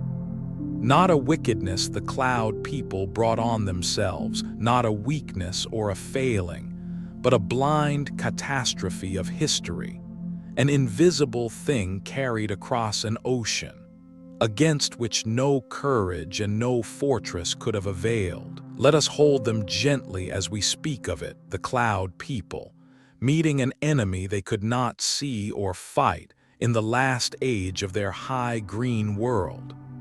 Rest here with the invisible enemy, the unseen sickness moving through the mountains, the great dying that no wall could keep out, the blind catastrophe falling upon the cloud people in the twilight of their world. Rest. And so the cloud forest began, slowly and terribly, to empty, not all at once. There was no single day when the Chachapoya ended, but across the long years and the repeated waves of dying, the high green kingdom grew quieter and emptier and stiller, until at last the ridges that had held whole towns held almost no one at all. Let us witness this gently from the calm distance of centuries, as one witnesses the slow fall of evening. Imagine the towns thinning out. A community that had numbered many hundreds falls, across a generation of plagues to a few score, and then to a handful, and then perhaps to none. The round houses standing empty, their fires cold, their thatched roofs slowly failing in the rain. The terraces, once carefully tended, go untended, and the forest begins to creep back over them. The paths between the towns grow faint, then vanish, as fewer and fewer feet walk them. The cliff tombs still hold their dead, but there are fewer and fewer living to climb up and lay new dead beside them. Fewer and fewer to remember whose faces the guardians wore. The whole intricate life of the cloud kingdom, the farming, the building, the burying, the walking of the misted paths, grows thin and slow and quiet, and begins to stop. It is one of the saddest things in all of history, and one of the most common, the quiet emptying of a world, not with a bang but with a long fading. A people not slain in a single battle but worn away, wave by wave, loss by loss, until there are too few left to keep the old life going, and the old life simply ceases. The knowledge of how to build the round houses and prepare the dead, and read the friezes, and farm the vertical world, held only in living memory and passed only from hand to hand, began to die with the people who held it, until there was no one left to pass it on. Think of what was lost that can never be recovered, not only the lives, terrible as that was, but the living knowledge that lived only in them. How to raise the round houses just so, how to read and make the friezes, how to prepare the dead for the high cliffs, how to farm the steep wet slopes and know the moods of the mist, all of it held not in any book but in memory, in skill, in the hands of the living, passed only from person to person. When the people died faster than they could teach, the knowledge died with them, unwritten and unpassed, gone in a generation after 1,000 years of being handed down. That is perhaps the deepest sorrow of such an emptying, that a whole way of understanding the world, patiently built across centuries, can simply wink out, not disproven, not replaced, just no longer known by any living mind. The stones of Kuelap remained, the tombs remained, but the living wisdom that made and used them drained away into the silence, until what was left was only the beautiful shell of a knowledge no one alive could any longer read. The cloud people did not only die, their whole way of knowing their world died with them. There is a deep, soft grief in this emptying, and it is right to feel it gently as we rest, the sorrow of a whole beautiful way of life fading from the high green mountains, the cloud kingdom growing quiet and still and empty in the mist. But there is no terror in it, told softly in the dark, only the calm, elegiac sadness of an evening drawing in, a world sinking slowly toward its long rest, the last lights of the cloud people flickering and going out, one by one, on the high misted ridges. Rest here with the emptying of the cloud forest, the towns thinning to silence, the terraces going green again, the whole intricate life of the cloud kingdom fading softly into the mist. Rest. And then, at last, the mist closed over the whole of it, over the empty towns and the silent fortress and the cliff tombs and the untended terraces. And the cloud forest, which had cradled the Chachapoya for 1,000 years, gently took its kingdom back. Let us rest in this closing over, for it is not only an ending but, in its way, a kind of peace. With the people gone or too few to hold it back, the forest returned. It is a hungry, patient, endlessly growing thing, the cloud forest, and it did what it always does, given time and quiet, it grew. Moss crept over the round stone walls. Ferns and orchids rooted in the joints. Trees rose up through the old streets and courtyards, their roots wrapping the stones, their canopies closing overhead. The great walls of Kuelap disappeared beneath green. The round houses became mounds of moss and tangle. The terraces blurred back into slope. And over all of it drifted the mist, thickening, softening, dissolving every shape, until the whole kingdom of the cloud people faded back into the gray and green from which it had risen, and became, once more, simply forest and cloud. The cliff tombs, high and sheer and hidden, the forest could not so easily reach, and so the dead in their high places kept their long watch even as the living world below vanished into green. The standing guardians still gazed out over the valleys. The mummies still rested in their cliff mausoleums above the hidden lake. But no one came to them now. No one climbed the paths, for the paths were gone. No one remembered at last whose kingdom this had been. The cloud forest folded its green and gray arms over the whole lost world and held it, silent and hidden, as it would hold it for centuries. There is a rightness in the way the forest took its kingdom back, gently and without violence, simply by growing.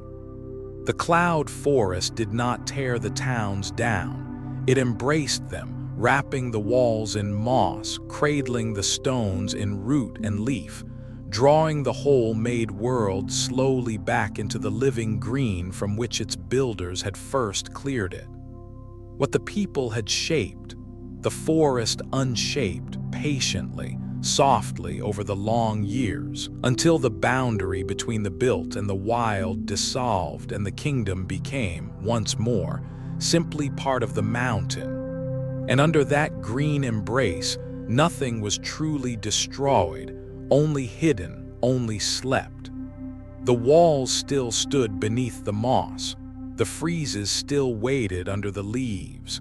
The tombs still held their dead on the high cliffs the forest could not climb. The cloud forest did not erase the cloud people. It tucked them in, folded a blanket of green and gray over their whole world and let it rest, keeping it, in its slow, gentle way, for the long centuries, until someone would come climbing back to lift the leaves and find them again.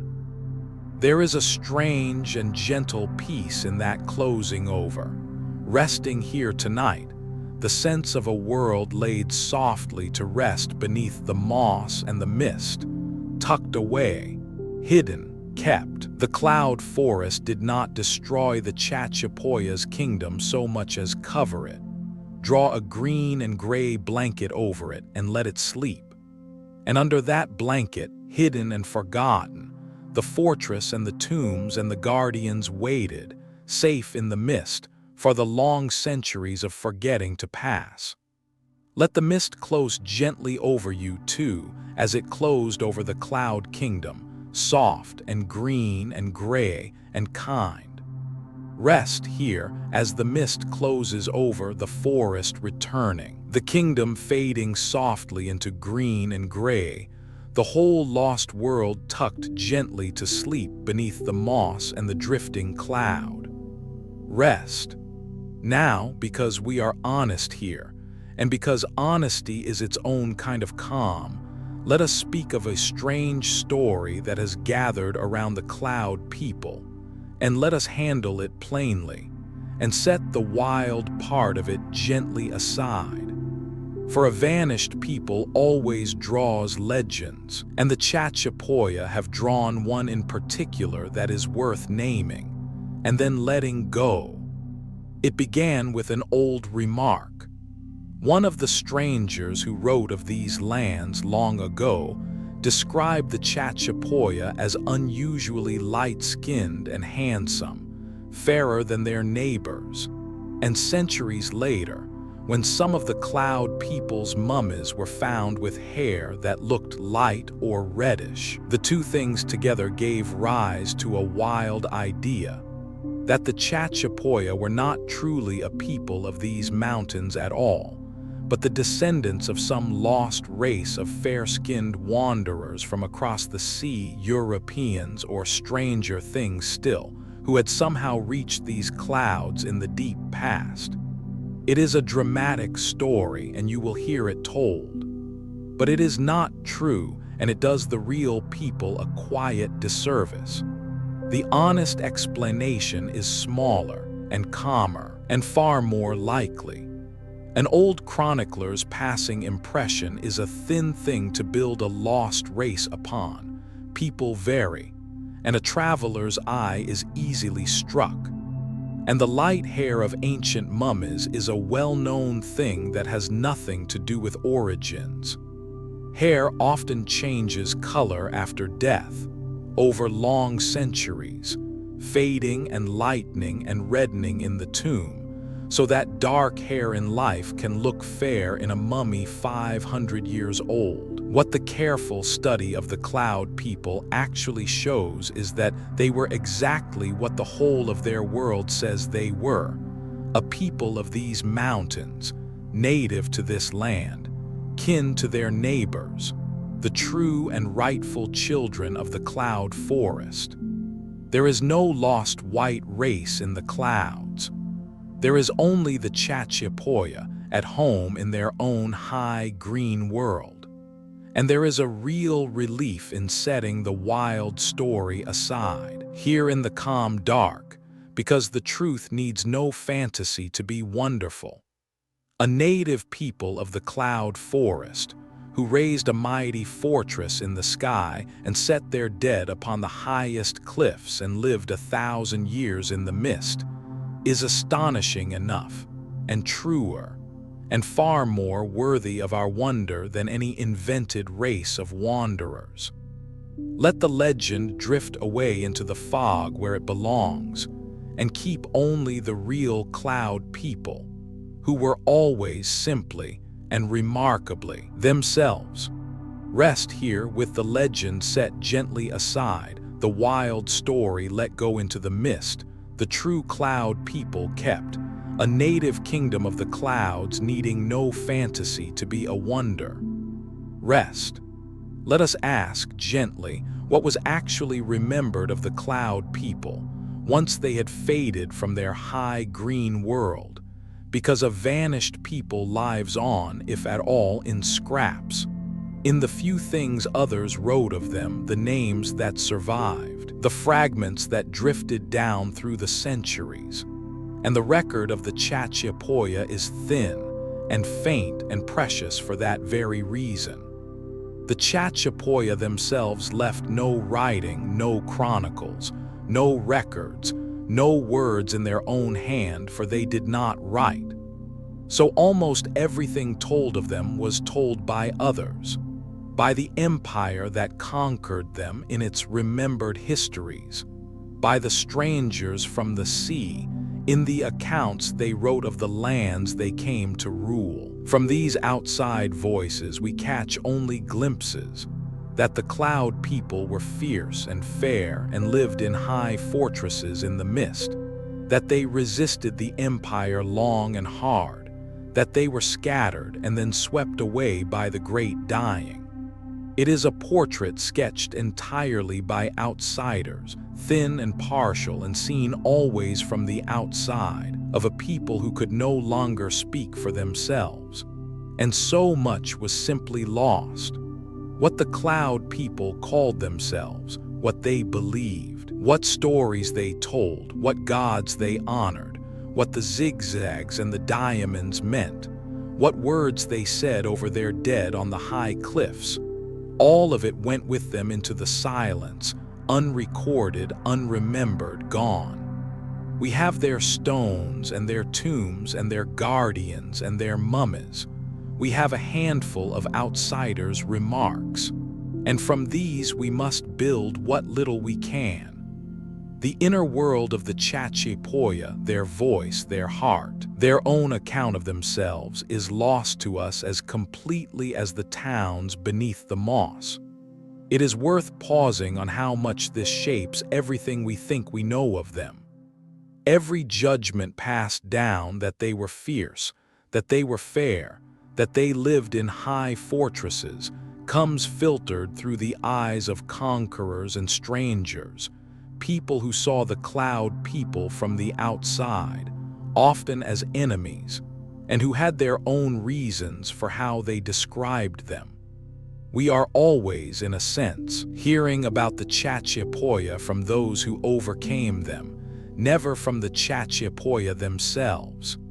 It is like knowing a person only through the words of those who fought with them, a portrait true in outline, perhaps, but never in the round. And so we must hold even what we know a little loosely, and with humility. The cloud people had their own account of themselves, their own stories of who they were and where they came from, their own names for their gods and their ridges and their dead. And that account is gone, utterly, leaving only the outsider's sketch and the silent stones.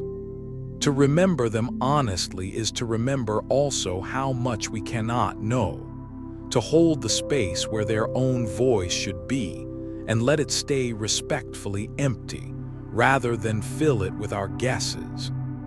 There is a particular sorrow in that, and a particular tenderness, to know a people only from the outside, only through the eyes of those who conquered or replaced them, only through the silent things they left. And yet the silent things speak in their way. The fortress and the tombs and the guardians tell us of a people of great skill and deep reverence and fierce love for their high green world. We cannot hear their voice, but we can feel the shape of them, pressed into the stone and the cliffs, and we can hold them gently in the mind and remember them, which is, perhaps, the last and only thing left to do for the Cloud people now. Rest here with what the records remembered, the thin outside glimpses, the lost inner world, the silent stones that speak where the vanished voices cannot. The Cloud people held gently now only in memory. Rest. And so there came a long forgetting, centuries in which the kingdom of the clouds lay hidden beneath the moss and the mist, and the wider world knew nothing of it. And even the people of the valleys below half forgot who had built the great walls on the high ridges. Let us rest in that long quiet, for it is a gentle stretch of the story, a deep sleep of the whole lost world. Think of the centuries passing over the hidden kingdom. Below, in the valleys and along the coast, the new world took shape, new towns, new rulers, new ways, a whole new order settling over the land. And up in the clouds above it all, the old kingdom slept beneath its green blanket. The fortress of Kuelap stood silent on its ridge, its walls swallowed in forest. The standing guardians kept their watch over empty valleys. The mummies rested in their cliff tombs above the hidden lake. And the mist drifted over all of it, year after year, decade after decade, century after century, keeping the secret, holding the silence, letting the lost world sleep. Now and then, perhaps, a hunter or a herder in the high forest would stumble on a moss-covered wall, or glimpse the tall guardians on a far cliff and wonder and move on.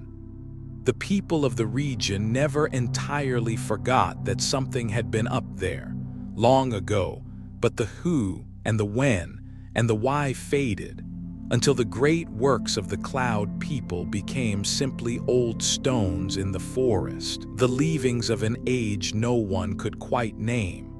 The Chachapoya passed out of living memory into rumor, and out of rumor into silence, and the mist closed a little tighter over their sleeping kingdom. And there is a strange mercy in being forgotten by the world for a while. The things that history remembers, it often also uses and wears and fights over and pulls apart. The Cloud Kingdom, forgotten, was spared all of that. No armies marched over it, no treasure hunters tore it open, no new rulers remade it for their own ends.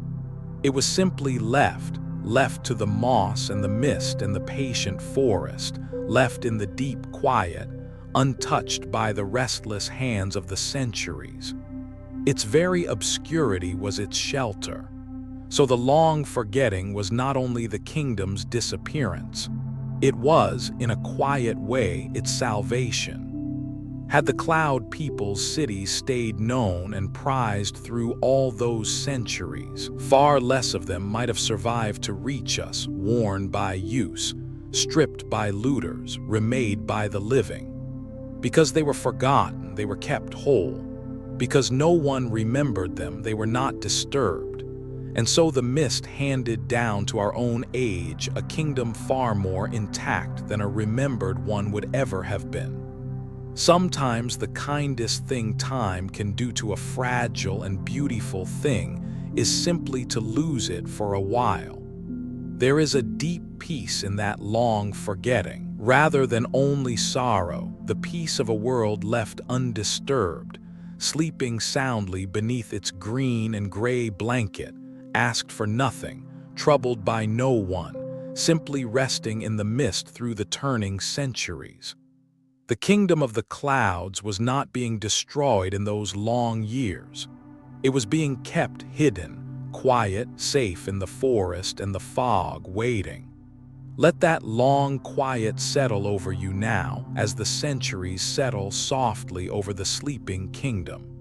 Rest here, in the long forgetting, the hidden kingdom sleeping beneath the moss and the mist, the guardians keeping watch over empty valleys, the whole lost world resting quiet and undisturbed through the turning centuries. Rest. But no such kingdom sleeps forever, and in time the mist began here and there to part, and the world remembered and came climbing back up into the clouds to find the lost kingdom waiting. Let us rest in that finding, for after so much loss it is a gentle turn, the slow coming back of the world's attention to the sleeping cloud people. It happened slowly, across the last centuries and into our own. A traveler, long ago, climbing into the high forest, came upon the enormous moss-grown walls of Kuelap and grasped at last that this was no natural thing but a vast and ancient work of human hands, and word of the great ruin in the clouds began slowly to spread. Others followed, over the years drawn by the rumor of a lost city in the mist, and one by one the works of the cloud people were found again, the fortress, the round houses, the standing guardians on their cliffs, the tombs high above the hidden lake.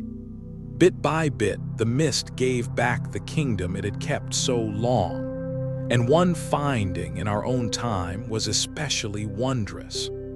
High above that remote lake, ringed by cliffs deep in the cloud forest, the mausoleums of the dead were found again, and gave up their long-kept treasure. Hundreds of the Chachapoya themselves, wrapped and preserved across 5 centuries, together with the intimate goods of their lives. Suddenly the cloud people were not only stones and rumor but real human beings, their weaving and their pottery and their carefully bundled dead brought back into the light, so that scholars could begin, at last, to learn who they had truly been.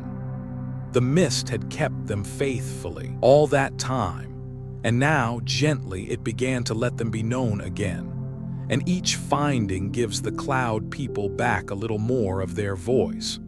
A preserved cloth shows the patterns they loved and the skill of their weavers. A painted tomb shows how they honored their dead. The careful study of their bones tells us what they ate, how they lived, how they were truly kin to the peoples around them. Piece by piece, from stone and cloth and bone, the outline of a real people is being filled in not by their own words, which are gone, but by the patient reading of everything they left behind. The silent things are being made gently to speak. There is something almost like a duty in it, and something like love. To climb back up into the mist and study these ruins with care, and preserve what is found, and learn to tell the cloud people's story truly. This is how a vanished people is kept from vanishing entirely. They cannot be brought back. That is not in our power. But they can be remembered and understood and honored. Their name can be spoken again, their works marveled at, their story carried forward. And that remembering is itself a kind of keeping, the last gift the living can give the long-vanished dead.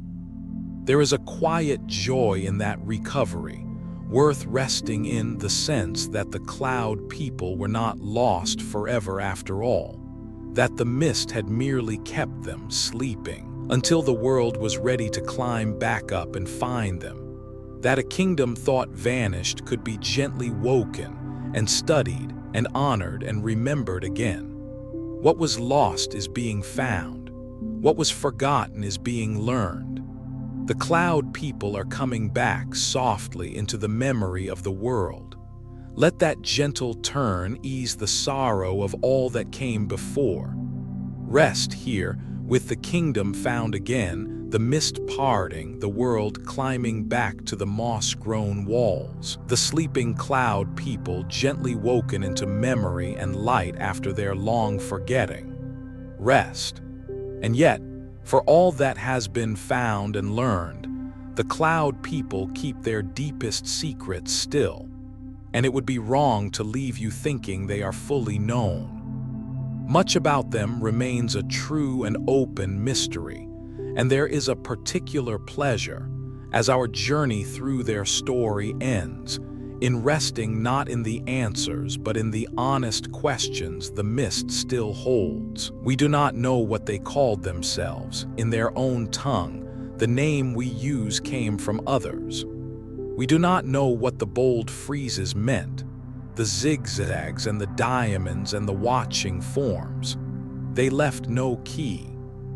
We do not know what gods they honored, or what they believed happened to the dead they carried so tenderly up to the high cliffs, or why exactly they chose the sheerest rock faces for their tombs when other peoples used the ground. We do not fully know how many they were at their height, or the full reach of their kingdom across the misted mountains, or how their scattered many settlements were truly bound together. So much of their inner life, their meaning, their heart, drifted away with them into the fog. And there are practical wonders we still puzzle at how, exactly, they built on those impossible cliffs, how they raised the vast walls of Kuelap on their high ridge with the simplest of tools, how they knew their steep, wet world so well as to farm and thrive where the ground itself seems to forbid it. We can admire the works endlessly. We cannot always explain them. The cloud people keep a good part of their genius, like their meaning, wrapped in the mist that wrapped their whole existence. We are so used in our time to the feeling that everything can be looked up and known, that no corner of the past is truly closed to us. And so there is something quietly freeing about a people who simply will not fully answer, who left no writing and no clear key to their symbols and no record of their own hearts, and who therefore keep forever a core of genuine mystery that no amount of study will ever entirely dissolve. The cloud people stand at the edge of the knowable, wrapped in their mist, and let us come only so far. And that edge is a gentle place to rest, especially now, at the end of a long day, when the mind is tired of answers. You do not have to solve the cloud people tonight. You do not have to understand their friezes or their gods or why they chose the cliffs. You are allowed simply to let them be what they are, a beautiful, half-known people of the mist, and to rest in the not knowing, the way you rest in the soft gray cloud without needing to see all the way through it. And that is all right, more than all right. It is a quiet gift as you drift towards sleep. It is good that the world still holds true mysteries, that not every people has been fully explained and catalogued and used up, that there are still lost kingdoms in the clouds that keep a little of their secret and can only be wondered at, not wholly solved.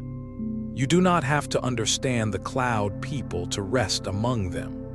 You can simply let them be what they are, a beautiful, half-known, half-hidden people of the mist, and rest in the not knowing, gently, the way you rest in the soft gray cloud.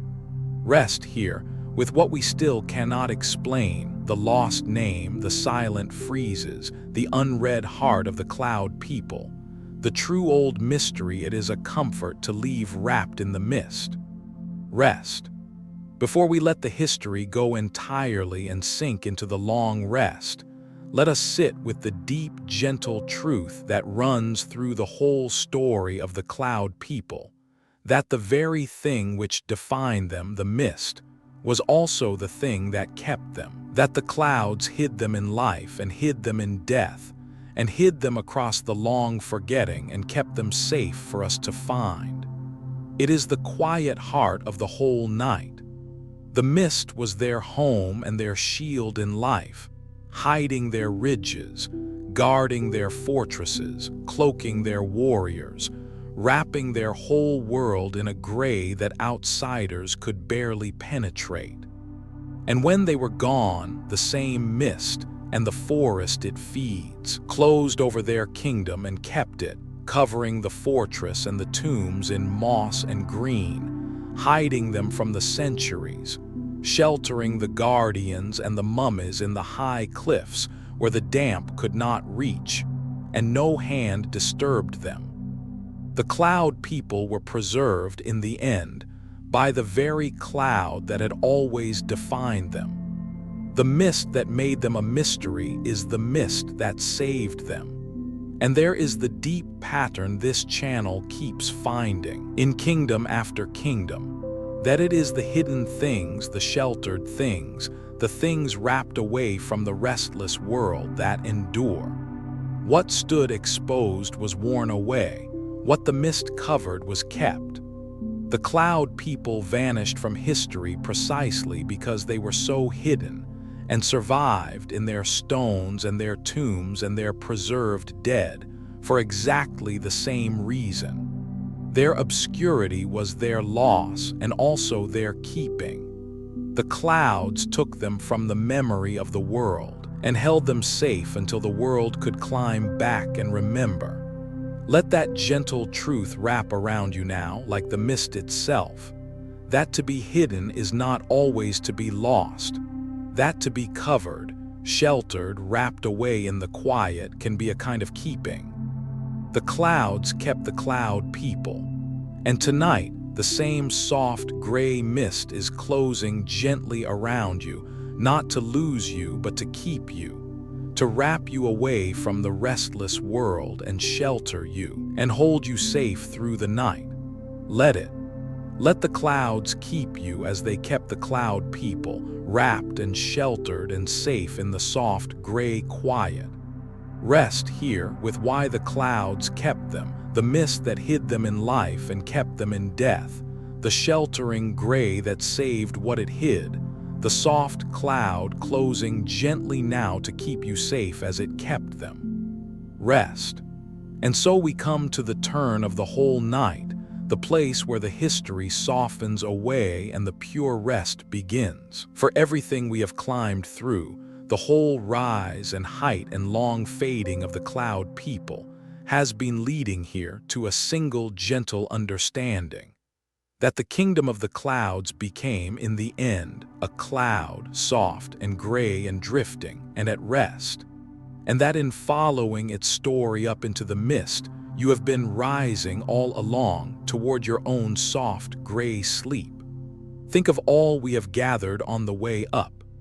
The perpetual mist that wraps and softens and encloses, the high green world above the noise of the valleys, the great walls standing steady and calm through the centuries, the dead lifted gently to the highest cliffs, watched over, kept, the whole kingdom laid softly to rest beneath the moss and the fog, hidden and sheltered and safe.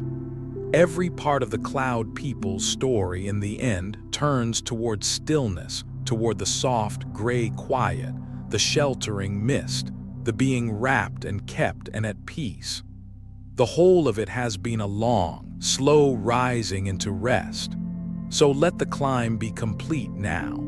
You have come all the way up into the mist, through the fortress and the tombs and the whole story of the cloud people, up to the high still place where the kingdom sleeps beneath its gray blanket.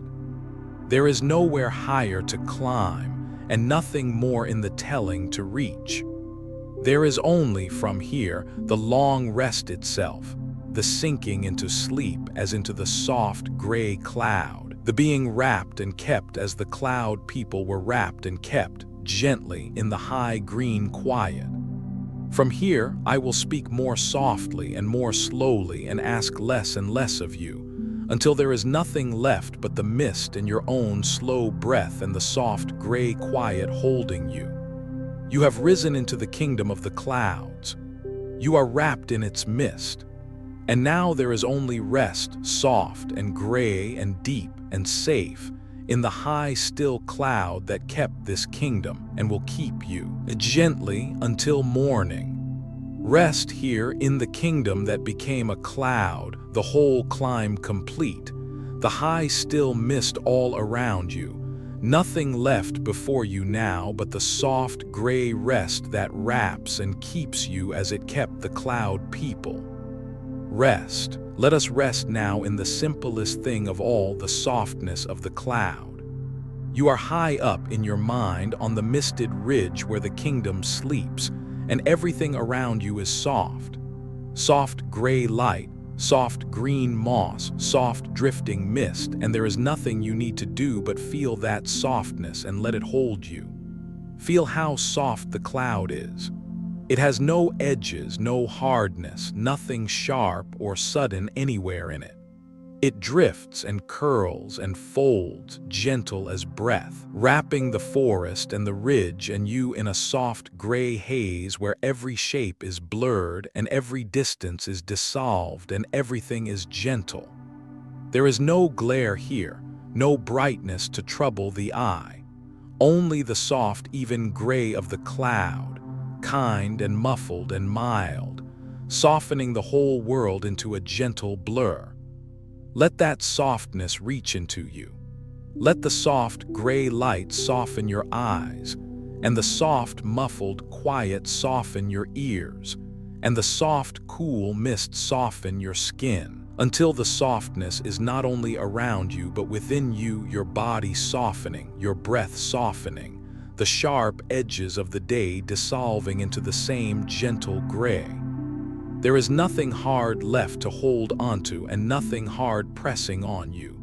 Only softness everywhere, inside and out, the whole world gone gentle and gray and mild.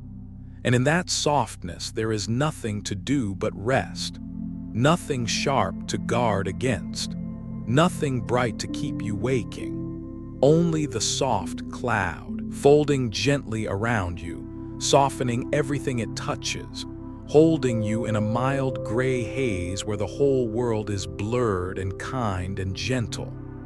Let yourself soften completely into it, the way the cloud forest softens into mist, edgeless, gentle, at rest. Rest here in the softness of the cloud, the soft gray light, the soft drifting mist, the whole world gone gentle and edgeless and mild, softening you inside and out into deep and easy rest. Rest. Rest now in the silence of the high forest, the deep green hush of the cloud world, where sound itself grows soft and muffled and far away.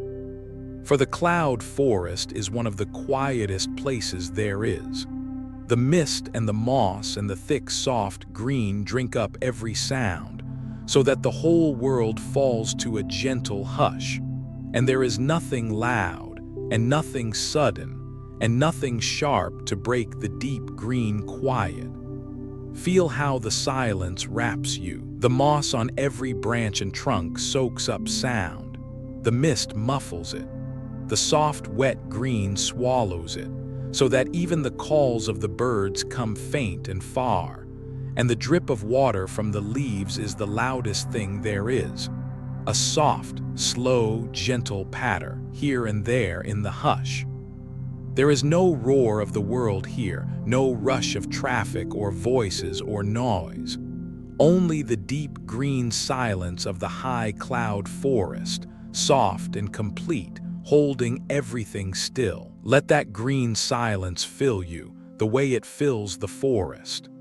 Let it quiet your ears and quiet your thoughts and quiet the last busy murmur of the day, until there is almost nothing left to hear and nothing left to think. Only the soft green hush, and the faint slow drip of water and your own quiet breath. The silence of the cloud forest is not empty or lonely. It is full and soft and alive. A deep green quiet that soothes and settles and stills everything it touches. And in that green silence, There is nothing to listen for and nothing to break the peace.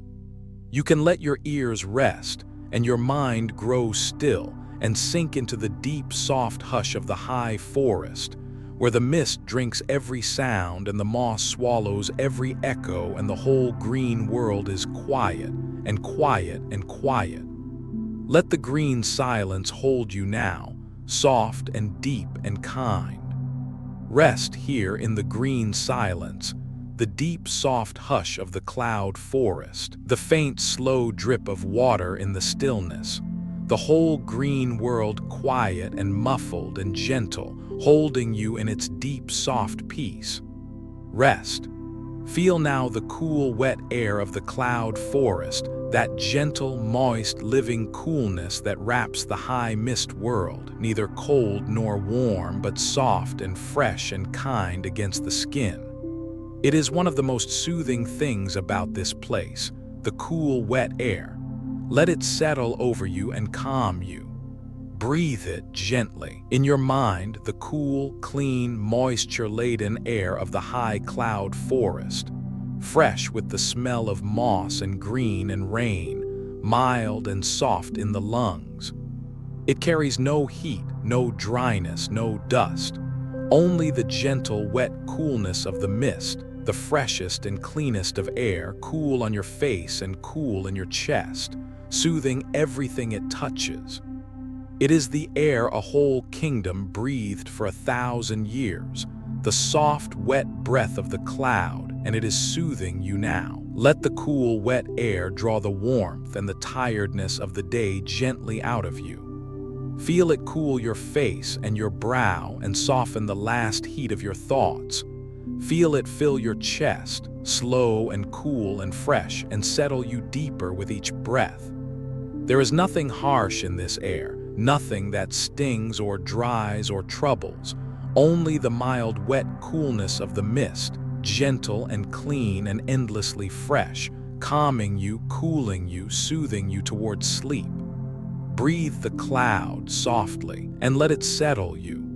In cool and wet and fresh. Out slow and soft and easy. The gentle, moist air of the high forest moving quietly through you, cooling and calming and clearing, wrapping you in its mild, wet freshness. Let it be the last thing you feel as you drift, the soft, cool, wet air of the cloud kingdom, gentle on your skin and fresh in your chest, breathing you down into rest. Rest here, in the cool, wet air, the gentle, moist coolness of the mist on your skin and in your chest, the freshest, clean air of the high cloud forest, cooling and calming and soothing you softly towards sleep. Rest.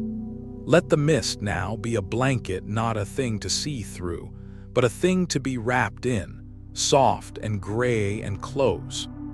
For the mist of the cloud forest folds around you on every side, gentle and complete, covering you, hiding you, tucking you into the soft, gray quiet like the kindest of blankets drawn up at the end of the day.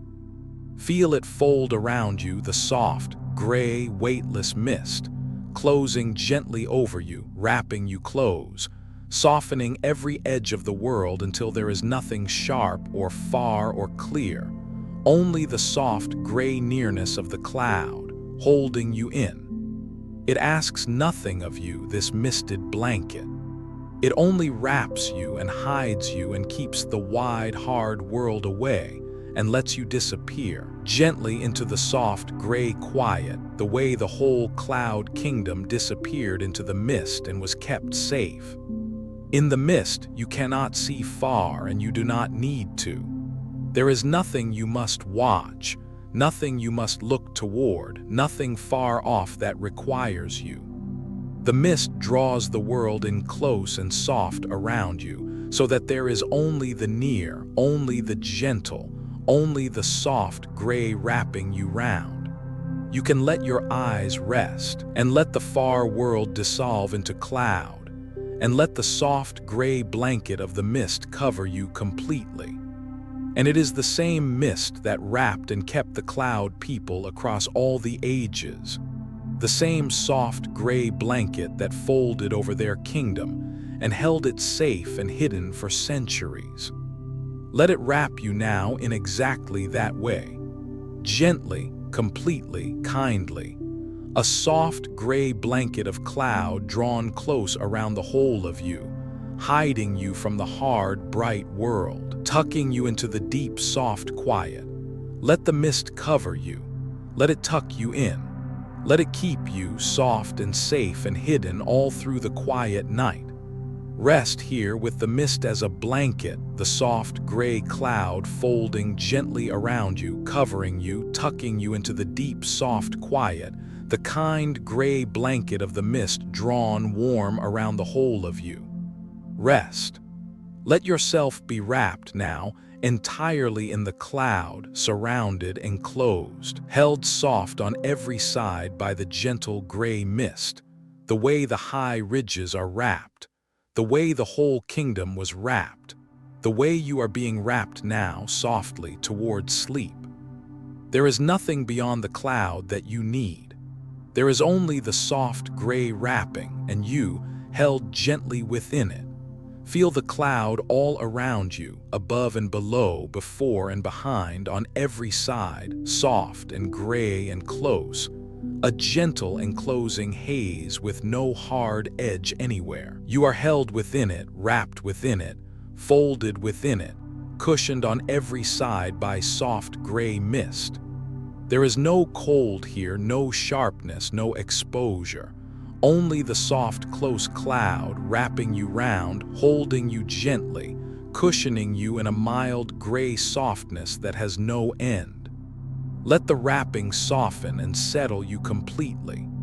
Let your body grow soft and heavy within the cloud, held on every side, needing to hold nothing, needing to keep nothing, only wrapped and cushioned and gently held.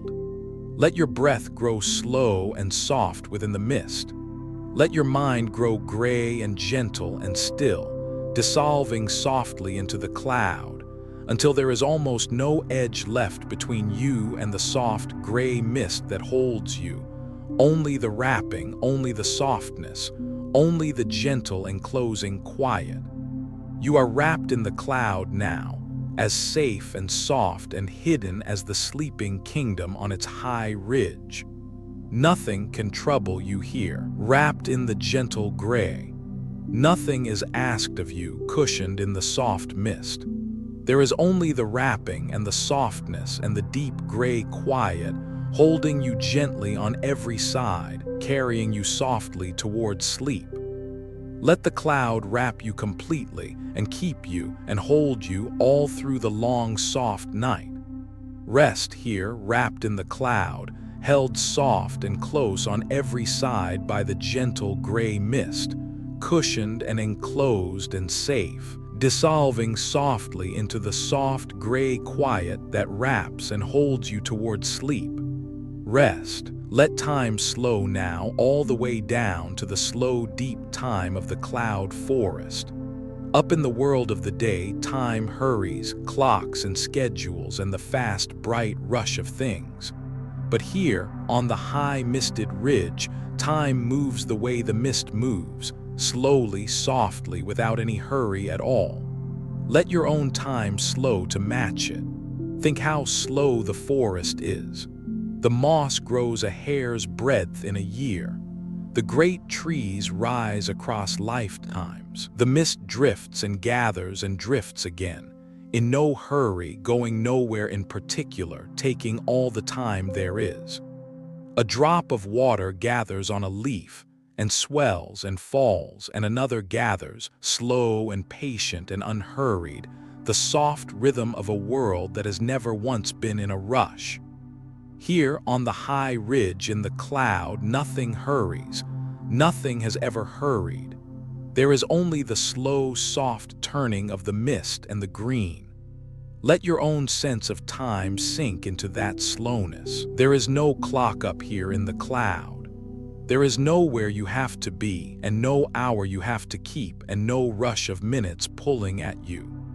Let the fast, bright time of the day fall away below you, down in the valleys, and let yourself drift into the slow, soft time of the high forest, where a moment can last as long as it likes, where nothing is coming that you must be ready for, where everything simply is, gently, softly, for as long as it is. In this slow forest time, there is no reason to hurry towards sleep, and no reason to hold it off. Sleep can come as slowly and as softly as the mist, drifting in when it will in its own unhurried time. You have nothing to do but drift in the slowness, letting each moment be long and soft and unhurried, letting the slow time of the cloud forest carry you gently, without any haste at all, toward the sleep that is drifting in to take you. Rest here, in the slow time of the forest, the unhurried drift of the mist, the patient growing green, the long soft moments carrying you gently without haste toward sleep. Rest. Let us rest softly with the sleepers on the cliffs, the cloud people themselves, wrapped and at peace in their high tombs, watched over by the guardians, kept by the mist. For of everything in this kingdom they are the deepest image of rest, and there is a gentle companionship in them for you as you sink toward your own sleep. Picture them again gently in their high cliff tombs above the hidden lake, the cloud people wrapped in their soft cloths drawn up into their bundled rest, laid in the cool dry chambers high on the sheer rock with the goods of their lives beside them. They are not troubled. They are not restless. They rest, wrapped and quiet and still, high above the green, watched over by the tall guardians and wrapped in the endless mist, exactly as their people laid them 500 years ago and more. They have been sleeping there softly, undisturbed, through all the long centuries in the highest and safest and most sheltered place their people could make. There is such peace in them, the wrapped sleepers on the high cliffs, kept safe and still in the mist for so long. They ask for nothing. They hold nothing. They keep no guard and carry no weight. They simply rest, wrapped and sheltered and watched over in the soft gray quiet high above the world. Their people gave them the highest and gentlest rest they could imagine, and the mist has kept that rest unbroken across the ages. They are the very image of being wrapped and sheltered and left in peace to sleep. Let yourself become like them tonight, wrapped and sheltered and at peace. Let yourself be softly bundled in your blankets the way they were bundled in their cloths. Let yourself rest, still and quiet, in your own safe, sheltered place, watched over by the dark, wrapped in the soft quiet, holding nothing, guarding nothing, only resting. Join the sleepers on the cliffs in their long, gentle peace, wrapped and kept and utterly at rest in the soft gray quiet high above the troubles of the world. Rest here with the sleepers on the cliffs, the cloud people wrapped and at peace in their high tombs, kept safe and still by the mist for centuries, drawing you into the same wrapped and sheltered and gentle rest. Rest now in the height, in the deep peace of being high above the world, up on the misted ridge, far above the noise and the hurry of the valleys below. For all night we have been climbing, up out of the ordinary world, and now you are high, and above it all in the still quiet air of the heights, where nothing from below can reach you. Think of how far below you the world now is. The valleys and the roads and the towns and all the rush and clamor of ordinary life, far below. Down under the cloud, and you high above it all on the still ridge wrapped in mist. The noise cannot climb this high. The hurry cannot climb this high. The weight of the day, the press of all the things that filled your hours, all of it stays down there in the valleys below the cloud, unable to reach the high still place where you are resting. Up here, There is only the mist and the quiet and the peace of the heights. There is a deep calm in height, in being lifted up above the world, set apart from it, looking down on all its trouble from a great serene distance. The cloud people knew it on their high ridges, and you can feel it now, resting on the misted height above the sleeping valleys. Whatever was pressing on you today is far below you now, small and distant and quiet down under the cloud, unable to climb up to where you rest. You are above it. You are lifted out of it. You are high in the still mist at peace above the whole hurrying world. Let the height hold you calm and serene. Let the whole world stay far below under the cloud, small and quiet and far away. There is nothing down there that can reach you here, nothing that can pull you back down, nothing that needs you tonight. You are high above the world, wrapped in the still mist at peace on the quiet ridge, lifted up and set apart and free. Rest in the height and let the far world sleep below you, under the cloud while you rest above it all, in the still gray quiet of the heights. Rest here high above the world, lifted up above the noise and hurry of the valleys, set apart in the still mist, at peace on the high ridge while the whole far world sleeps below you under the cloud. Rest. Notice now the one soft motion that remains in all this stillness, your own breath, going quietly in and out, slow and easy, like the gentle breathing of the cloud forest itself. You do not have to change it or deepen it or count it. Just notice it softly, coming and going on its own, the quiet living rhythm of the high mist world moving through you. For the cloud forest breathes in its way, the mist drifting in and drawing back, gathering and thinning, the slow soft tide of the cloud rising up the ridges and settling again, an endless gentle breathing across the green. And your breath is part of that same soft rhythm now. Breathing in cool and moist and fresh, the soft air of the high forest, and breathing out slow and soft, sinking a little deeper with each one. In like the mist gathering, out like the mist drifting away, slow and soft and endless. Let each breath settle you deeper into the cloud, each slow out breath letting a little more of you go, a little more weight, a little more holding, a little more of the day released and let go, drifting off into the mist. Breathing in softly, breathing out and softer and deeper. You are not making it happen. It is happening all on its own, the gentle breath moving through you, soft as the drifting cloud carrying you down. Let the breath be the last thing you follow as everything else grows soft and gray and dim. Just the slow, gentle rhythm of it in and out like the breathing of the mist, the one quiet living motion in all the high, soft stillness, and it is enough.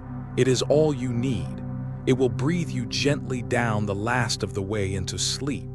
In and out, soft and slow, down and down into the soft, gray quiet. Rest here with the breath of the cloud forest, the soft rhythm of your breathing like the drifting of the mist, each slow exhale letting a little more of you go, the gentle breath carrying you down into sleep. Rest. And now let the whole world below go gently, softly, without a backward glance. All night we have been climbing, leaving the valleys further and further beneath us, and now, high in the mist, you can let the lower world go entirely. The day that is over, the world down under the cloud, everything that is not this soft gray height and your own slow breath. Let the day go first. It is finished, down there in the valleys, behind you and below you, and it cannot climb up through the cloud to reach you. Whatever it held, the tasks, the words, the small troubles and victories, it belongs to the world below, and you are high above that world now, wrapped in mist. You do not have to carry the day up into sleep. Let it stay down there under the cloud and let yourself drift free of it, high in the soft gray quiet. Let tomorrow go too. It is not here yet, and it waits far below, down in the valleys of the morning, and it does not need you tonight. It will come round on its own when you descend gently back into the day. But for now it is far beneath you under the cloud, with no claim on you at all. Let it wait down there in the mist. There is nothing of tomorrow you need to carry up into the high quiet where you rest. And let the whole restless world below go, its noise, its hurry, its weight, all of it down in the valleys under the cloud, far beneath the still misted height where you are resting. You have climbed up above all of it, into the soft gray quiet, and there is nothing left below that you need to hold or keep or carry. Let it all go gently down into the mist, and let yourself rest, high and light and free in the soft gray height, where there is only the cloud and the quiet and sleep. Rest here, letting the world below go, the day and the morrow and the whole restless valley released into the mist below, only the soft gray height and your slow breath remaining, nothing left to carry up into sleep. Rest, come all the way now into the deepest green quiet there is, the deep soft hush at the still heart of the cloud forest, where the mist is thickest, and the silence is deepest and nothing stirs at all. Let that deep green quiet close gently over you and hold you and still you completely.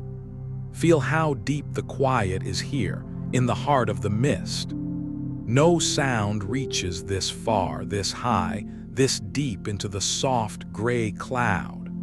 The world's noise is far below under the mist and cannot climb up, and the forest itself is hushed, the moss and the fog drinking every whisper, so that there is only the deep soft green silence, whole and complete, filling the mist, filling the forest, filling you. It does not press or threaten, it soothes, it settles. It lays its soft gray hand over everything and stills it. Let the quiet reach all the way into you. Let it still your body so that nothing moves but the slow, soft rise and fall of your breath. Let it still your mind so that the thoughts grow fewer and softer and slower and further apart, drifting off into the mist one by one, until there are almost none left at all, just the deep green quiet and the soft gray cloud and you resting in the stillness. There is nothing here to listen for, nothing to break the hush, nothing to stir the deep soft peace. And in that deepest green quiet there is nothing left to do but rest. No sound to follow, no thought to chase, no task, no hurry, no wait.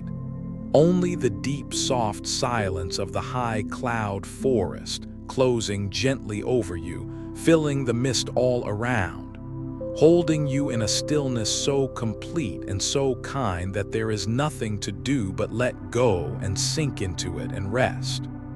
Rest here in the deepest green quiet, the deep soft hush at the still heart of the cloud, filling the mist, stilling your body and your mind, holding you in a silence deep and green and kind.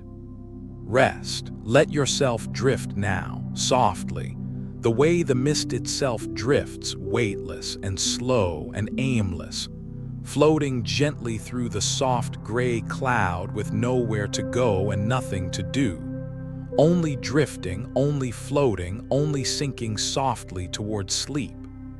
Let the drifting carry you the rest of the way. Feel how the mist drifts, not falling, not rising, just floating softly, this way and that, weightless and slow, going nowhere in particular, in no hurry at all, borne gently on the faintest breath of air. Let yourself drift like that now.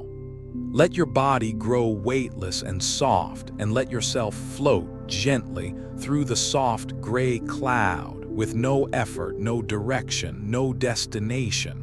Only the slow, soft drifting, the weightless floating, the gentle carrying of the mist. There is nothing to hold onto when you drift and nothing you need to hold. The drifting takes you softly wherever it goes, and it does not matter where, because everywhere in the cloud is soft and gray and gentle and safe. You can let go completely and drift and float weightless and easy through the soft gray mist, sinking slowly and softly towards sleep as you go, the way the mist itself sinks slowly down the ridges at the end of the day. Let the drifting be effortless, like drifting off, like floating away, like sinking softly into sleep. Through the soft gray cloud, weightless and slow, with nowhere to be and nothing to do, drifting gently down and down, softer and slower with each moment, until you can no longer tell where the drifting ends and the sleep begins. Until you are simply, softly, gone, floated all the way down into the deep gray rest. Rest here, drifting through the mist, weightless and slow and aimless, floating gently through the soft gray cloud, drifting softly down and down until the drifting dissolves into sleep. Rest. Let yourself be now, simply soft and safe. The two together, the deepest comfort there is. Soft with the weightless softness of a body letting go completely into the cloud. And safe wrapped in the gentle mist, held high on the still ridge, sheltered on every side by the soft gray quiet. Soft and safe and sinking gently into sleep. Feel the softness fill you from the top of your head to the soles of your feet, a warm, weightless, sinking softness, drawing you down into the bed, into the cloud, into rest. Your eyelids soft and still, your face soft and slack and easy, your arms and your hands soft and heavy resting where they lie, your whole body soft and warm and giving itself over completely to the mist with nothing held anywhere, nothing tensed, nothing kept, only the deep weightless softness of total rest. And feel the safety wrapped around all that softness.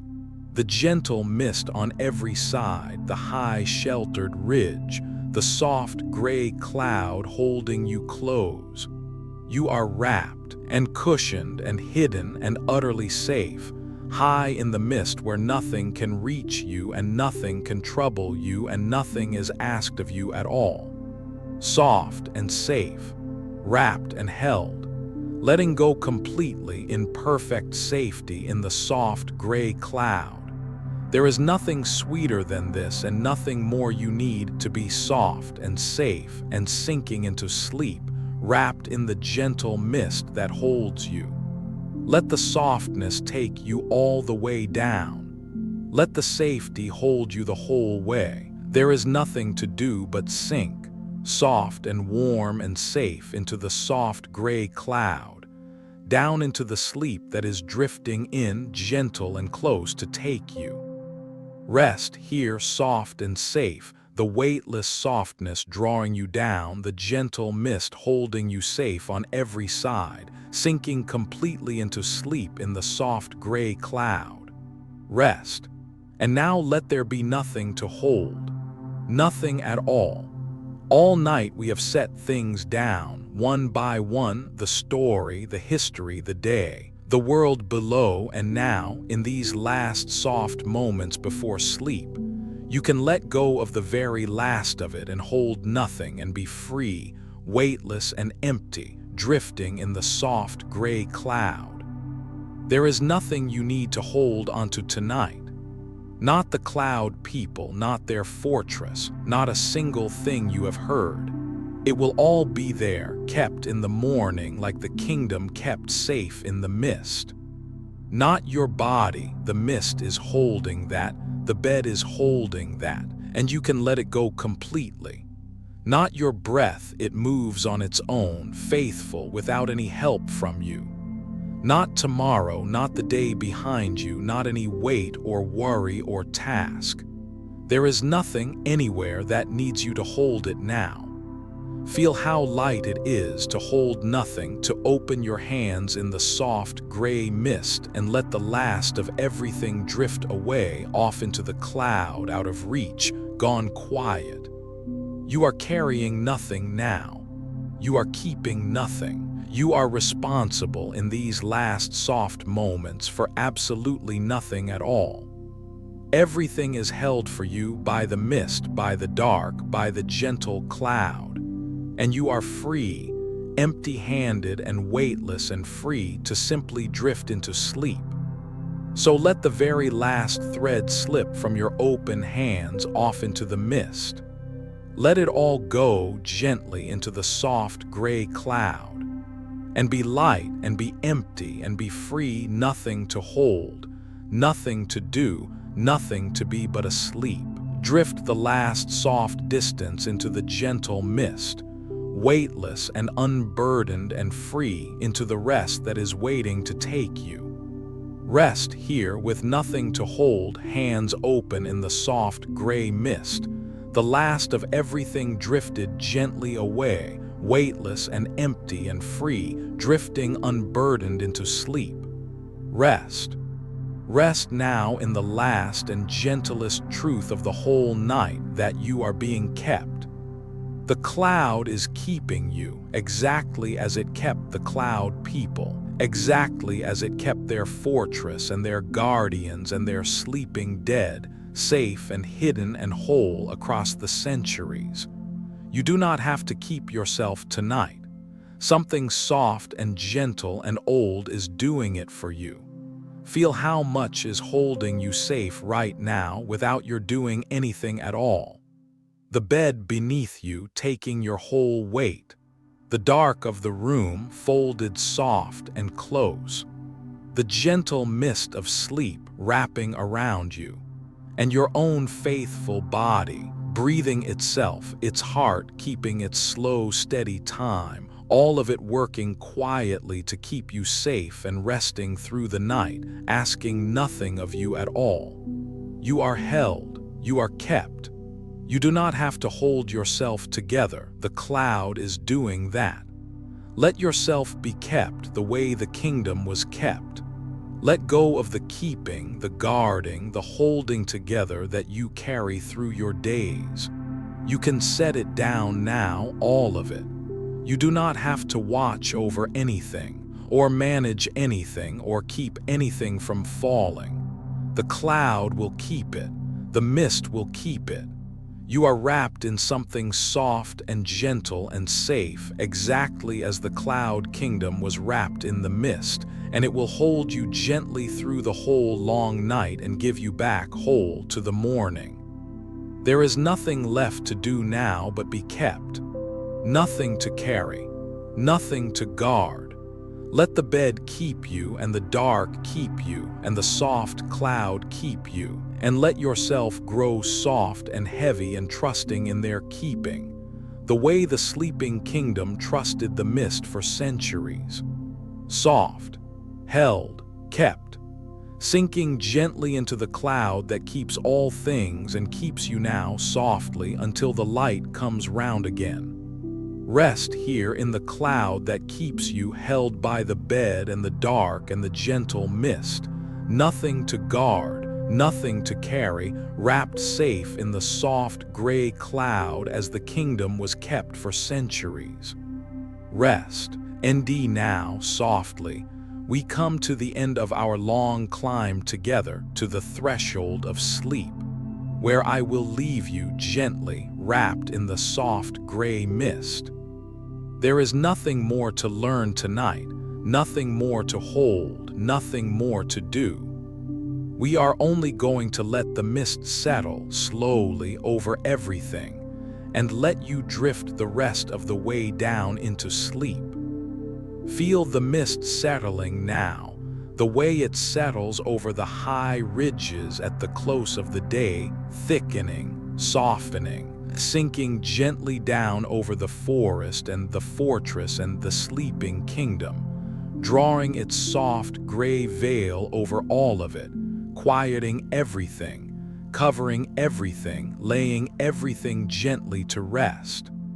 The last shapes of the world blur and soften and fade into the gray.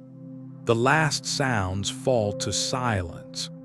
The mist settles, soft and complete, over the whole high world and over you. Let it settle over you completely.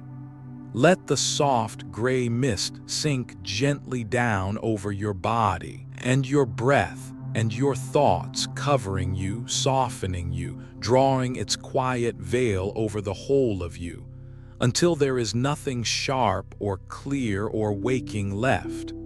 Only the soft gray settling, the gentle covering, the quiet mist laying you down to rest. There is nothing left that needs to be seen or heard or held. The mist covers all of it softly and lets it go. Softer and quieter and grayer, the mist settling down and down over everything, over the sleeping kingdom, over the high forest, over you. Let it cover you. Let it quiet you. Let it draw its soft gray veil over the whole of your day and the whole of your waking, and lay you gently down into the deep soft rest beneath. Rest here as the mist settles, the soft gray veil sinking gently over the whole high world and over you, covering, quieting, softening, laying you down into the deep soft rest of sleep.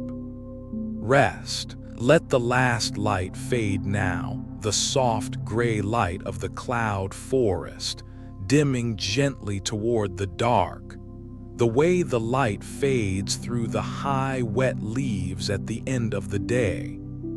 There is no harsh sunset here, no sudden dark, only the soft gray light growing slowly softer and dimmer and grayer, sinking gently toward the deep green dark of night. Picture the light going softly through the high canopy, the pale gray light that filters down through the moss and the leaves and the drifting mist, growing fainter now, and fainter, the green deepening toward gray, the gray deepening toward soft dark. It does not vanish all at once. It fades gently, the way everything in the cloud forest is gentle, dimming slowly and softly through the leaves, until the last pale gray light gives way to the deep soft dark of the high forest night. Let your own light fade with it. Let the last brightness of the day, the last flicker of waking thought, dim slowly down, softer and grayer and fainter, through the leaves into the dark. There is nothing left that needs the light now. The whole high world is settling into the soft green dark.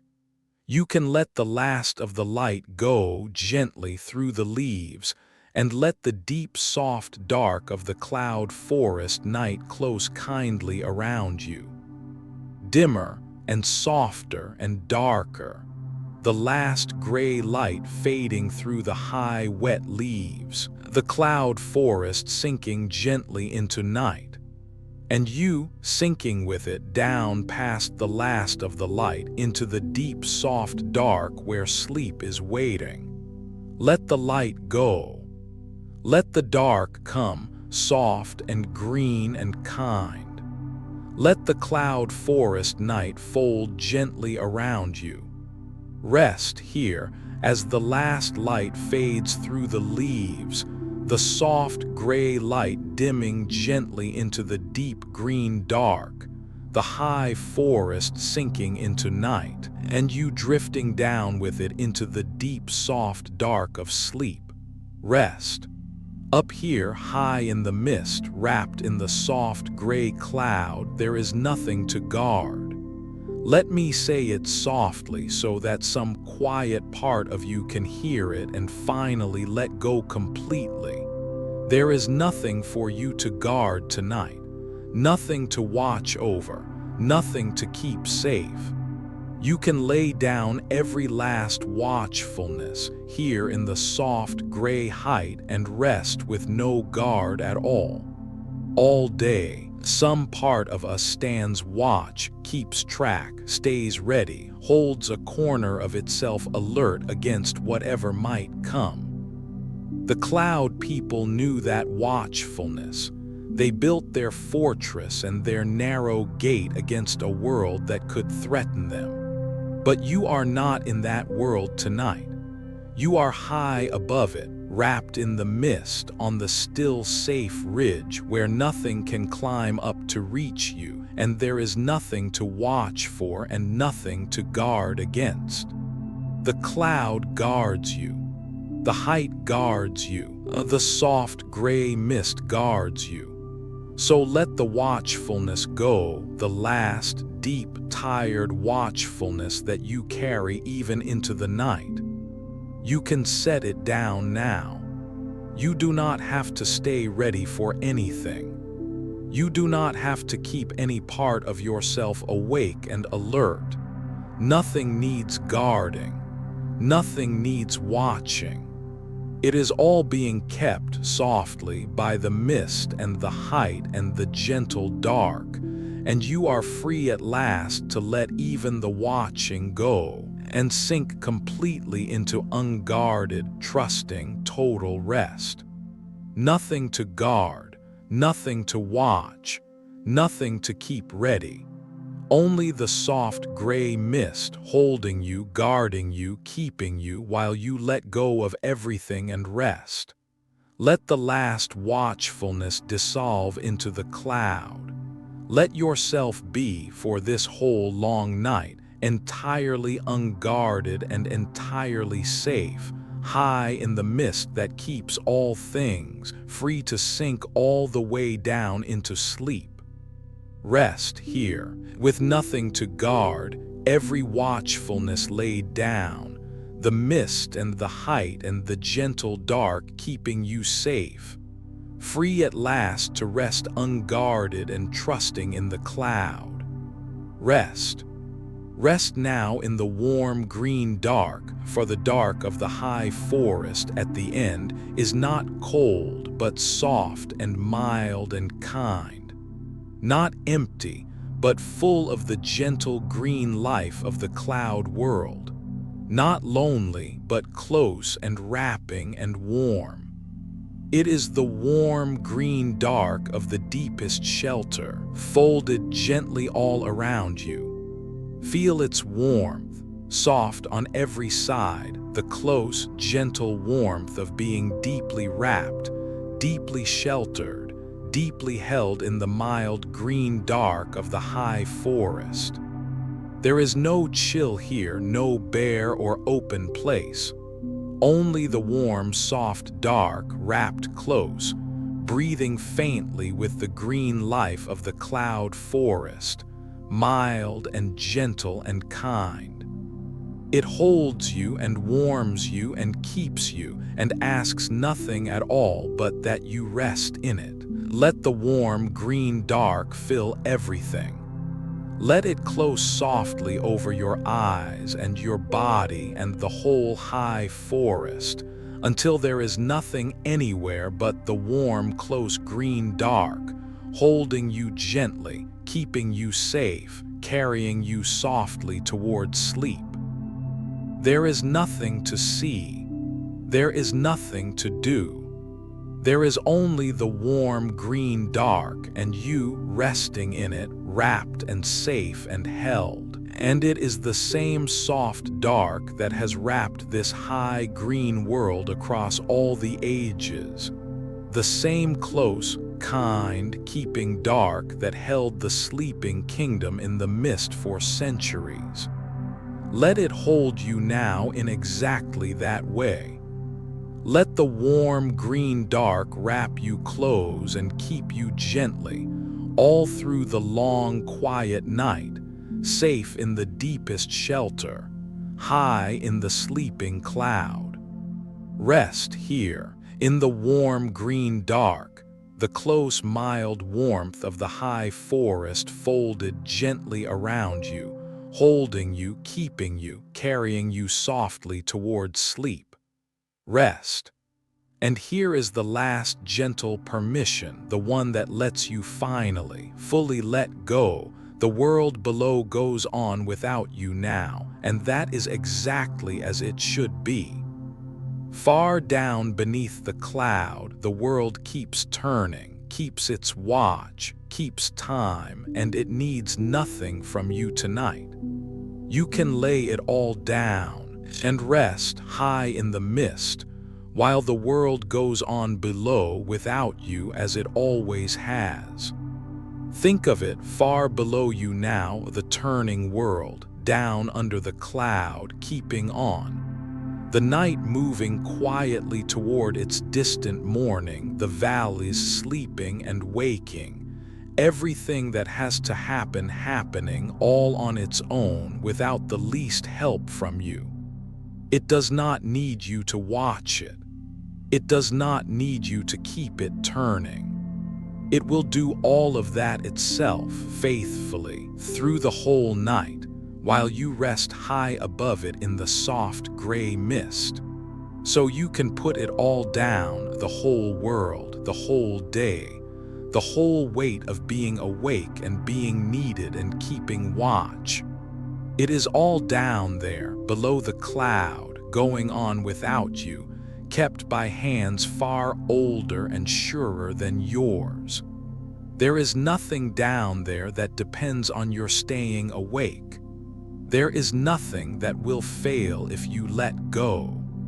The world below will go on faithfully and be there whole in the morning when you drift gently back down into the day.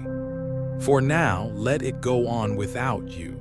Let the world below keep its own watch. Let the night turn toward morning on its own. You have climbed up, high above all of it, into the soft gray mist, and your only task now, your only task in all the world is to rest. So rest. Let the world below go on without you and drift the last soft distance into the mist and sleep. Rest here, as the world below goes on without you, the turning night keeping its own watch far beneath the cloud, needing nothing from you, everything kept without you, free at last to drift all the way down into sleep. Rest. You are nearly asleep now, and that is exactly right.